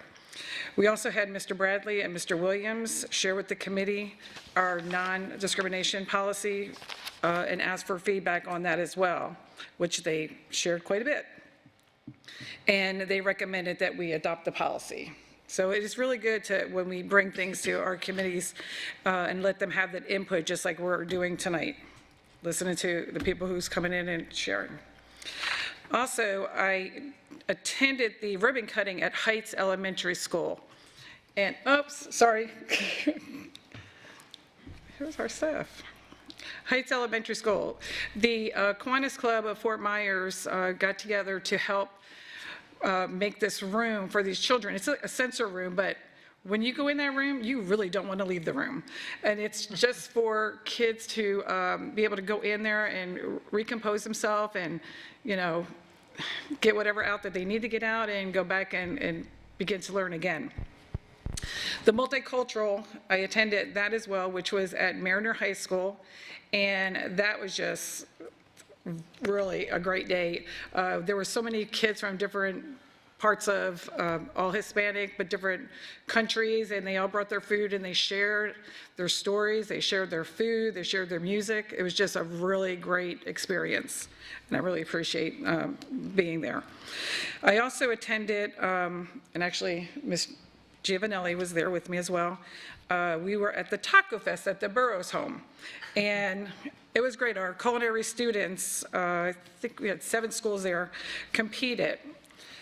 And it was just, they did a fabulous job, and they know their foods, and they have a great career before them. And we had our first class, what was it? Our first, I'm sorry, I just lost my train of thought. Island Coast, their first year teacher and the class. This is their first year doing this, and they took first place in both, which was phenomenal. And they only have a life skill kitchen, so the kitchen is very small, which we're going to try to help them to get a bigger kitchen. Yeah. But they did a phenomenal job there. And what else? And of course, FSBA and our legislative partners, the tracking list has come out for session 2020, so I'll be sending all that information out to everybody so we can keep aware of what's taking place. And I only have one more thing, I promise. And then the strategic plan, working with Success Academy. I started already doing the putting my partners together with the community and working with them to come in and speak to the children, the students at the school. So it's going to be really exciting, and it's going to let them know that they have other alternatives. And then we also have our first ever Lee County Unified bowling match too. So we have so many good things going on in this community, and as Ms. Fisher said, we all care about what goes on here, and we just want to make sure that we're doing the best for our students. And that's all I have to say. Thank you. Ms. Patrica? Fun, excited, relatively new board members are really fun and exciting. So thank you for sharing that excitement with us. The Estero Council presented proclamations to Coach Darren Nelson and game MVP Mason Crowell. Did I say that correctly? Great. From the Claws versus Jaws bowl game. And what was really awesome was how excited Mason was. You know, they read a list of his accomplishments, not just that night, but for him as an individual, and he was a little nervous, and he was a little shy and a little embarrassed, and his mother and his grandmother were there, and it was a very, very meaningful experience, I think, for him, and certainly for his mother and his grandmother. And I'm just very grateful that Estero has stepped up and gotten involved in that way with our kids. I wanted to address high school graduation rates. I'm sorry, high school graduation dates. I know that Dr. Atkins and his staff are addressing high school graduation rates. So it's my understanding that we had this date scheduled, and we tried to find the weekend before or the weekend after to make it more convenient, but both of those were booked. And if we had gone 2 weeks before, we still had students doing credit recovery, and we couldn't do it then. And if we go 2 weeks after, then school's out, and it's a little kind of irrelevant at that point. So we find ourselves in a unique situation that doesn't recur. It's not going to recur. And I also have significant confidence that Mr. Simmons is already on it, and he will seek and get TALC input in this process, not just today, but going forward. So your voice has been heard for sure. It is certainly inconvenient for teachers and administrators and board members because it is a holiday weekend, but it's super convenient for students because they and their families get to celebrate for an entire long weekend, and people who are traveling in town, it gives them that extra day for travel and that kind of thing. So while it is perhaps a negative for the workers, it might actually be a positive for our students and our community. Jamie DeLuca, so you got the Principal's Award from North Fort Myers Academy for the Arts, right? That was part of your bio, right? Yeah. So your principal is Mr. Millens? Yes. So Mr. Millens is really kind of a show-off because he likes to bring his students in here for awards week after week after week after week. And so for you to be named, or for you to receive the Principal's Award, I think really shows that you're a shining star at that school. And you've done a fantastic job here tonight, and I'm really happy that you're here.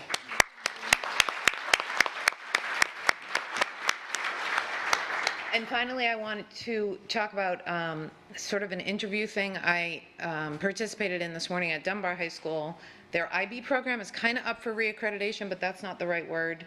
But that's kind of what it is. They look at the IB program at every school every 5 years, and they double dipped with me and Ms. Stillwell because we're both parents and part of the leadership of the district. So they felt it was good to have the perspective of both a parent and leadership. But what I was really struck by during the conversation was two people. Dr. Spiro, you are just 100% entirely focused all about the kids, and your that was so completely evident. It was questions, nothing was prepared, so you were speaking from the top of your head, and that was 100% evident to me. And then also Matthew K. I ran into the superintendent in the hallway, and I talked to him about Matthew. Do you guys remember the guy that gave us the civics briefing? The man, I shouldn't call him the guy, the man that gave us the civics briefing. He was certainly impressive there, but get him off topic or off of the PowerPoint presentation and have him just off the top of his head talk about his knowledge, and he will really blow you away. Really impressed with him. And those are my comments. Thank you. Ms. Vaughn.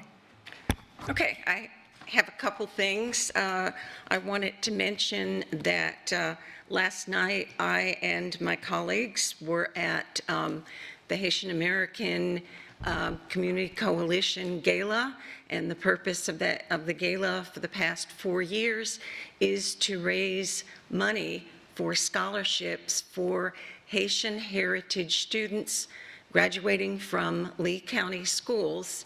And we've been I say we, and I say I was there rather than attending because I am the scholarship chair and also a co-chair on the gala, so I didn't really have much time to socialize or even sit down.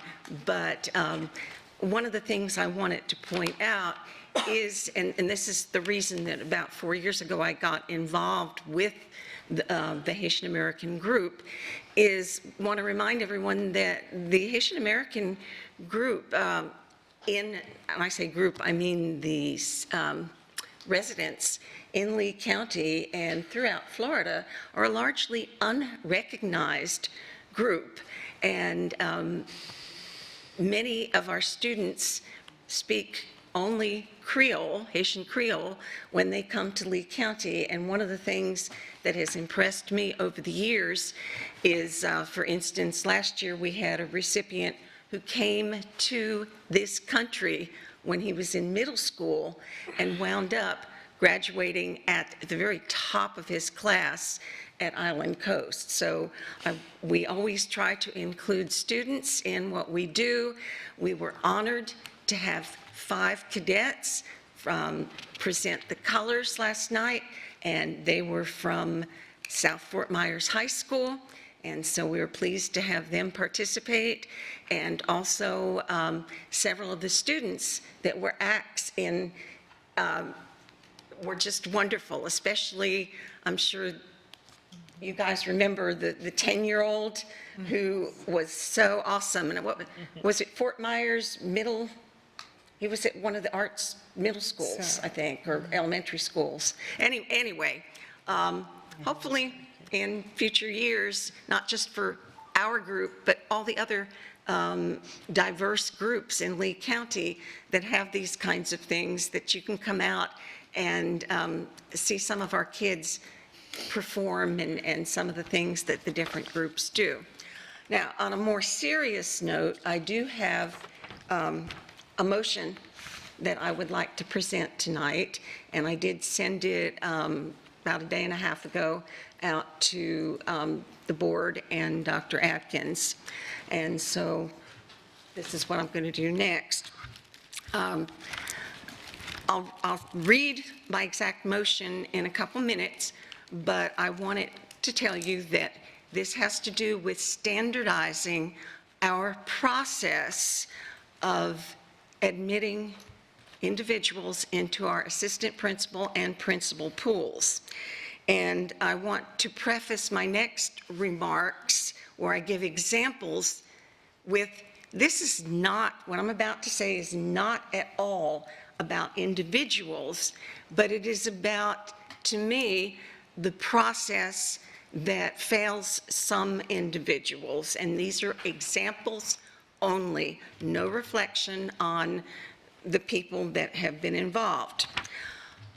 Okay, one of the examples is a recent situation where we had the principal pool opened to accommodate several new applicants, which included the pre-selected candidate.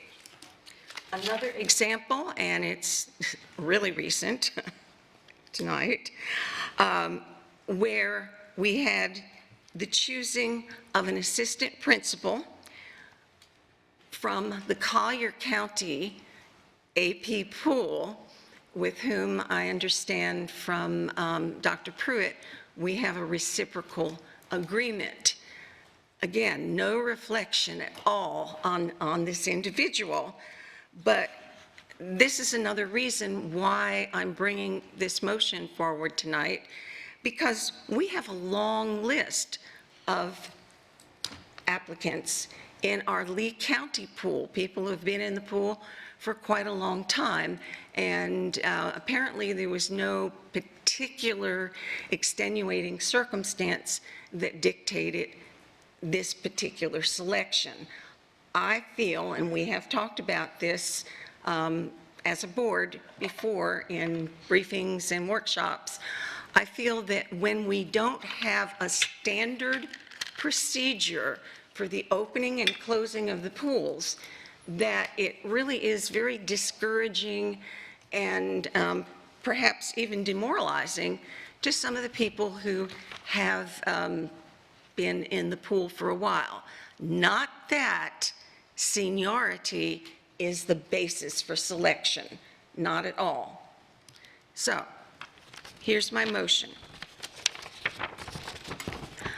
I move that the board begins the process to set policy for the district assistant principal and principal pools that establishes guidelines that include specific windows of time for the acceptance of new applications and for updates of the completion of eligibility requirements.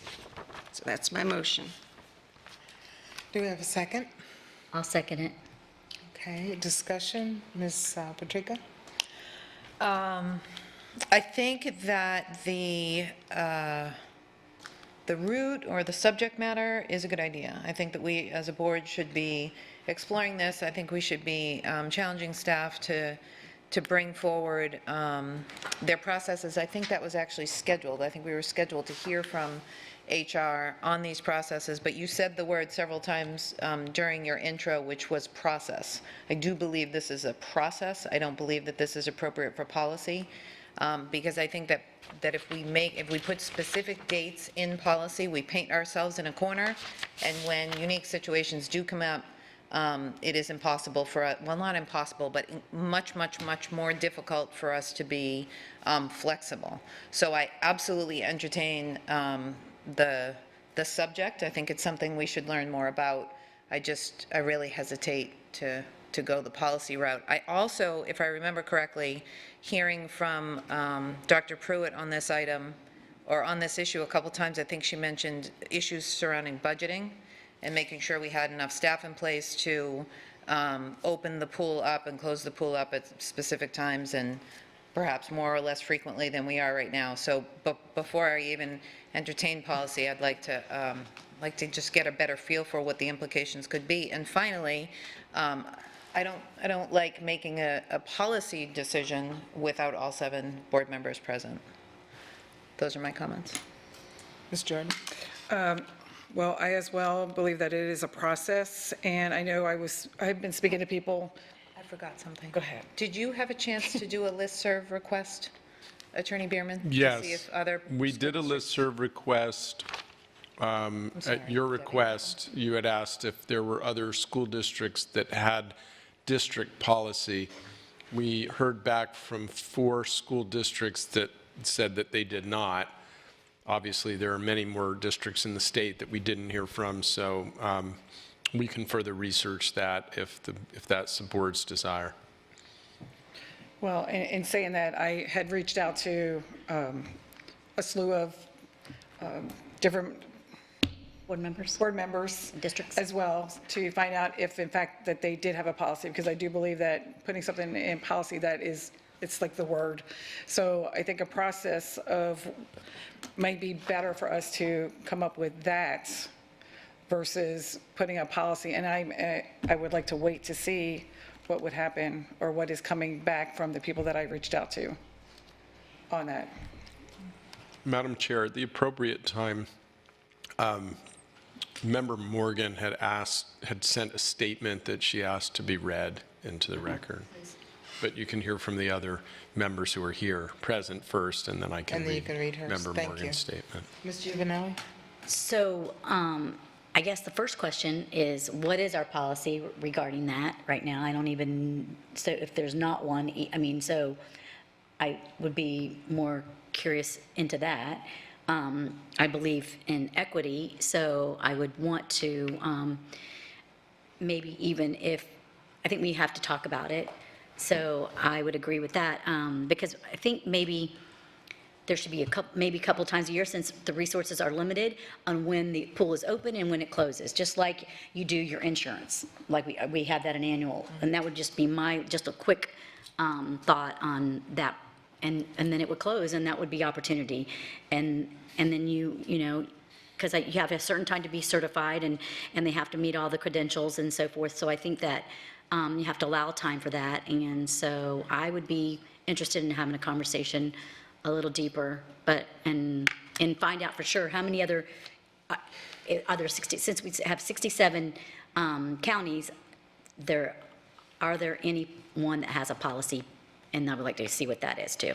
So if there aren't, then that kind of is a really big, answer too. So. Thank you. Ms. Fisher? So the responsibility of the board is to set policy and to oversee the operations of the district and to advocate for students and staff.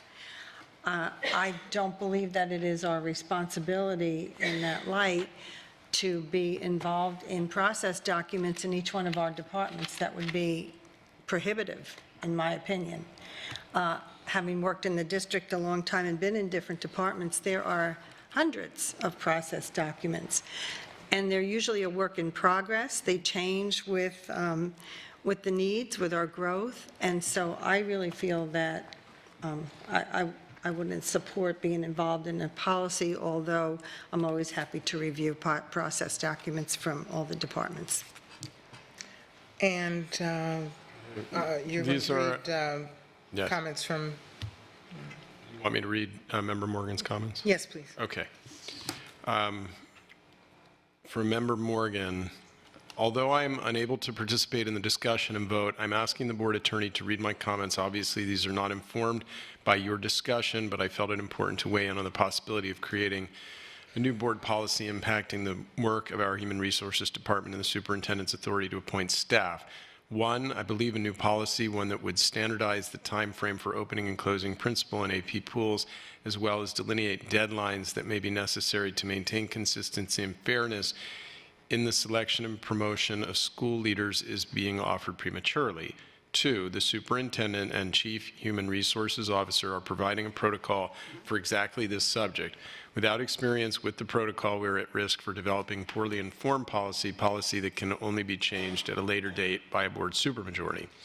Three, we create the public appearance of micromanaging the superintendent in the execution of his duty to recruit, hire, and retain highly qualified personnel. Micromanagement by the board of the superintendent in the execution of his duties undermines public confidence in our work as a governance team. Four, we should be supporting a least restrictive professional development and leadership selection environment, one geared toward putting the most highly qualified leadership in place, leadership judged to be the most appropriate for the academic, social, and emotional health of our students. Thank you for taking my comments into consideration during your deliberation, sent by Kathleen Morgan. Okay. And my comment, the concern that I have in listening to everyone too about having a process document, to me sounds very changeable. And when I think about policy in this light, I would think generic enough to say that, for example, during this time of the year or 2 times a year or 3 times a year, we will open the process for people to be involved with the AP, the principal pool, and these are the qualifications. I personally, like others have said, I'm not trying to get into all the details, but I think where we've run into situations recently is that first, we don't have that kind of overall policy, and that the process document tends to, I know we were told that once they couldn't find it or they didn't have it or it changed, and it's just, when we're affecting people's lives and their careers and all of that, I think it needs to be a little more solidified.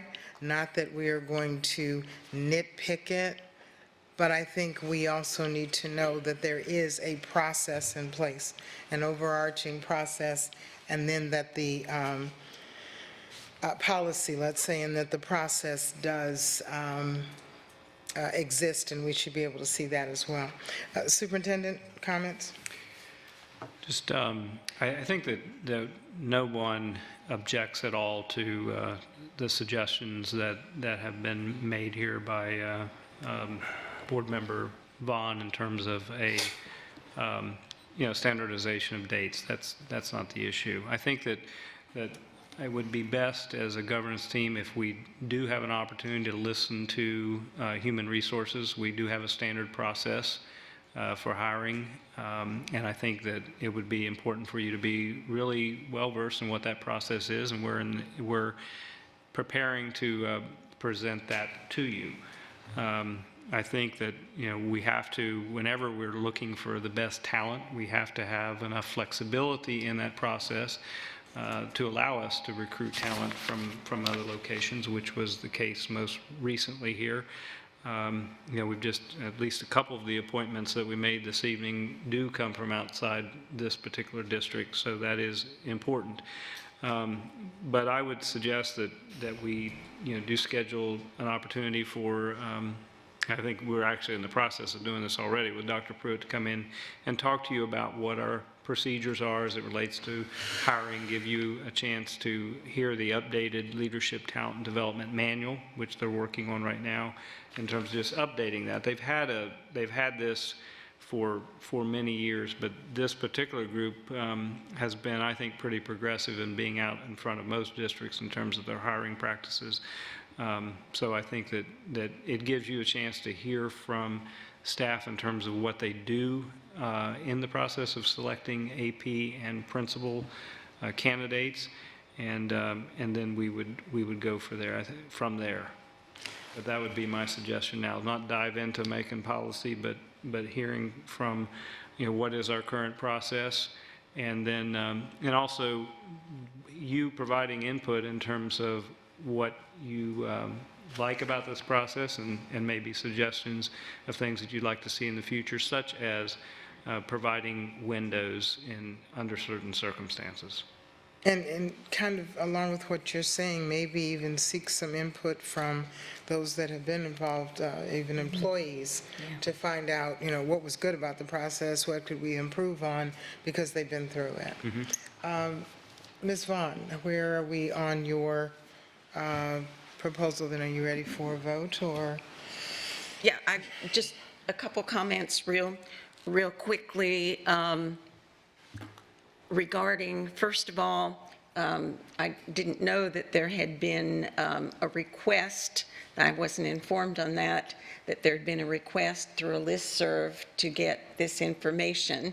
To me, even though we might turn out to be the only board in the state to have this, that really isn't an argument when it seems to me that we presently have no policy or no process, no standard process in HR.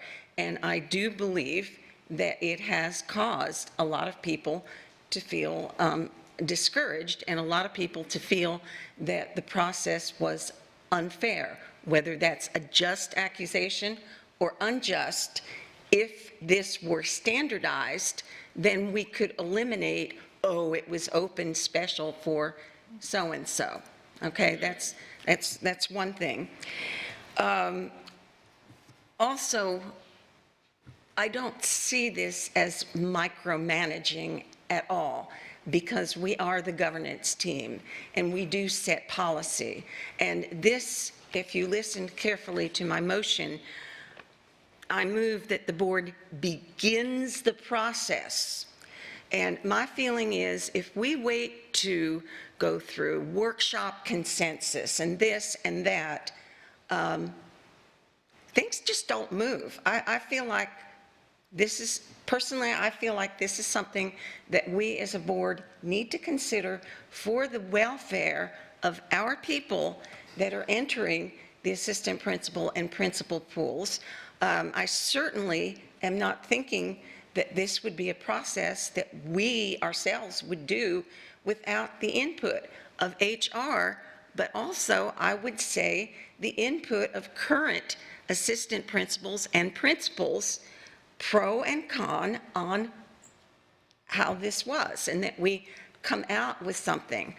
I'm making the motion not to micromanage, but to move something forward so we don't spend the next 5 years talking around this. So my motion stands, ready for a vote. Okay, we're ready to take the vote, and it will be verbal and by hand. All those in favor of the motion as read to begin the process, and I'm gathering that means some of the things that the superintendent said as well. All those in favor, motion by saying your hands, aye. Aye. Okay. All opposed? Aye. So it's 1, 2, 3, it's a tie. Yeah, in the case of a tie, the motion doesn't pass. It's as if no action was taken. So to the extent you have restrictions on renewing a motion that failed, this motion didn't fail, it just didn't pass. Okay. So it could be renewed when you have a full 7. May I ask you the way that's done, it would have to be brought up totally new, in other words. You can bring it up anytime. Okay. It's as if, no, it was never brought up. Okay. Okay, thank you. Now it is time for Ms. Jamie DeLuca to give her report and give us a grade as to how we did. I would just like to thank you all for this amazing opportunity to come and sit up here and experience how this process works from behind the stands. It was really great and interesting to listen to all the community members and the board members talk about the issues and the processes in our district. And I'm just really thankful I got to participate in this learning experience, and yeah. Okay. And you can let us know what your suggestions are later, right? Okay. All right. Okay. And I'm next. First of all, I want to remind everyone that our strategic plan is the driving force for everything that we do in the district.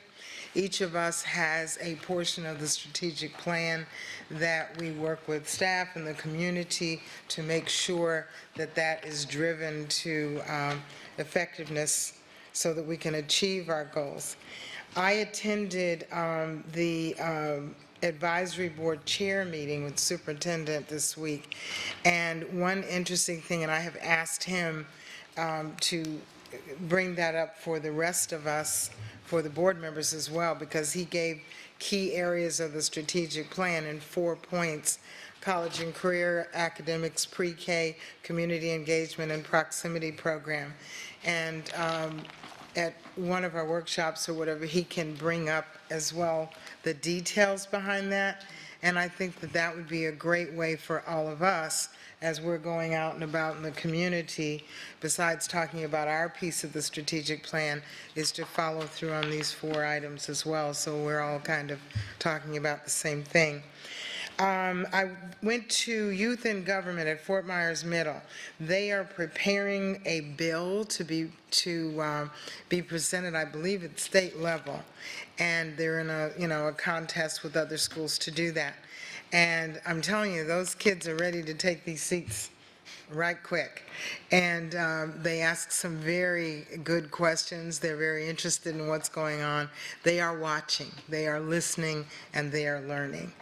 I have invited them that if they do get through with state, to come and at least present their bill to us so we can see and share with the rest of the community the great things our students are doing. Okay, the fun thing. Last week was thank you, National School Lunch Week. And so I went around to, I think it was 8 schools. First I went to Riverdale. And what was interesting, go back to that one really quick. The picture in the middle, those 2 people were there when Riverdale was first opened. They used to date back in high school, and now, but they're not married to each other, but they all know each other, and it was just really fun. But the lady in charge of there is going to be coming to the district. We have stolen her away, and so the next person is going to go in line. Next one. Next. Okay. Orange River Elementary, and the kids are great. I had to get a picture of the SRO because she was all over the cafeteria, and all the kids were running up and hugging her, and oh, this is the SRO, so it was really great. Next one. Tice Elementary, and the picture on the right, now the kids had like chicken nuggets and cheese and marinara sauce and all that kind of good stuff. One of the ladies was leaving to go drive one of our buses, and so it was her going away lunch, so we ate well. We didn't have chicken nuggets. We had all types of Hispanic food, and it was really, really good. Thank you to them. Next. G. Weaver Hips, I used to work there, so that was a fun place to be. They decorate the cafeteria for every holiday. Next. And Lehigh Acres Middle, the lady on my right was one of my students at East Lee County High School, and she has a family. Her kids are in the school system now, so it was a lot of fun. Next. And Manatee Elementary, we kind of cut somebody out there on the edge. In fact, that's the manager, sorry about that. But that was the group that does all the hard work there. Next. And Oak Hammock Middle. We only got 4 of them because they were all so busy doing everything that they do to make sure all of our children are fed and happy. Next. And this is Orange River Elementary. And I had forgotten the picture. I couldn't find the picture for them, so today I said, please send a picture. They all put on their Lion King shirts to do the picture, so that's Orange River. Next. And as I was walking around one of the schools, look who I found. Will, our college student, and he's an intern. I believe he's at Manatee, I think. And he's still dressed in his suit, and he is just the consummate professional teacher, and he is just doing wonderful. He said to tell everyone hello. We miss him. Yes, I told him. Okay, next. And this was Tree Line. And you see the style there, the poses. They don't just stand there, they pose. Next one, Varsity Lakes. And this was the last one I went to. This is the lunch group. Next one, please. And it just so happened that that day, our district food service staff, thank you all for all that you do. They chose a school in each one of our zones to give a prize during school lunch week. And Varsity Lakes was the one in the East Zone that was chosen. So they had to, the lunchroom lady went through the list of everybody that ate lunch there and just chose a name. So this young man, Moises, was the winner. So they called him down, and he came to the principal's office. He just knew he was in trouble. And he's looking all scared. We said, no, you're not in trouble.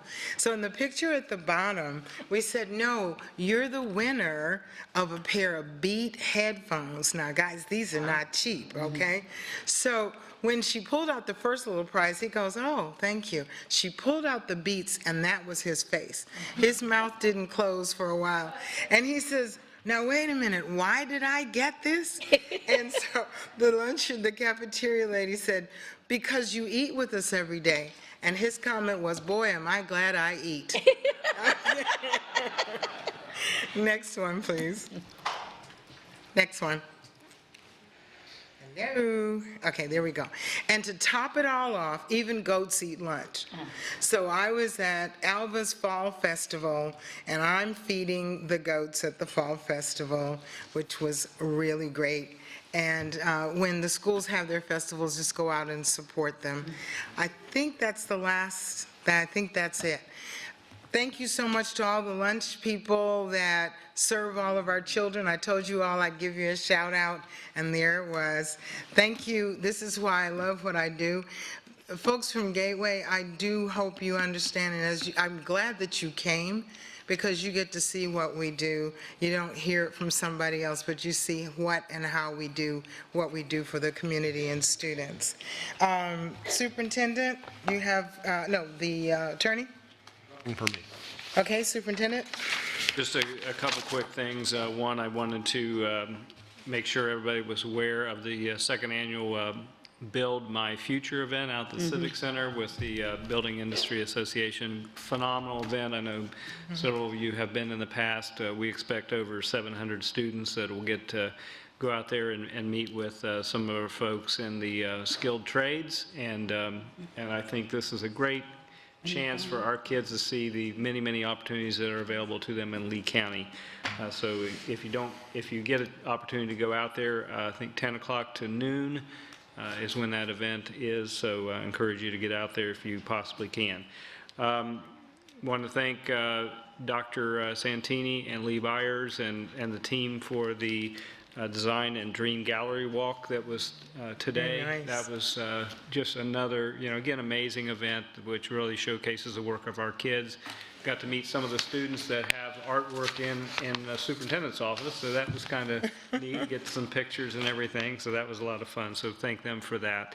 And then finally, I know Board Member Fisher joined me out at the City of Cape Coral out at Calusa Elementary School.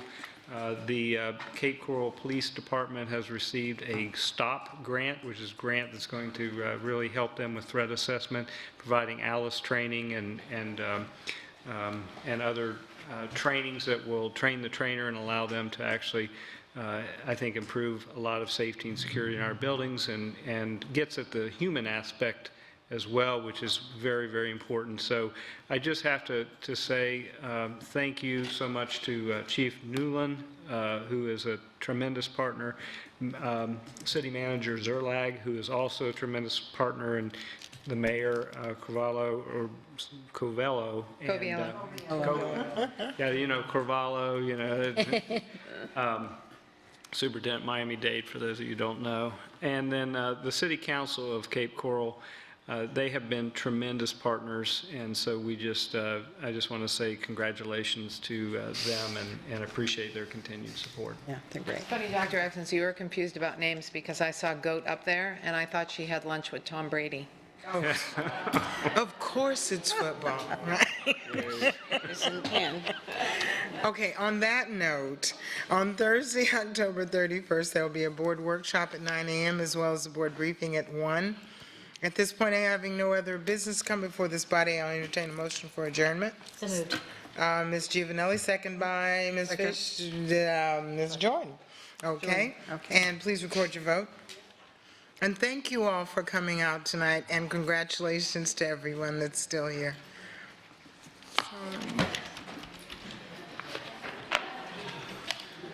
Here's your princess.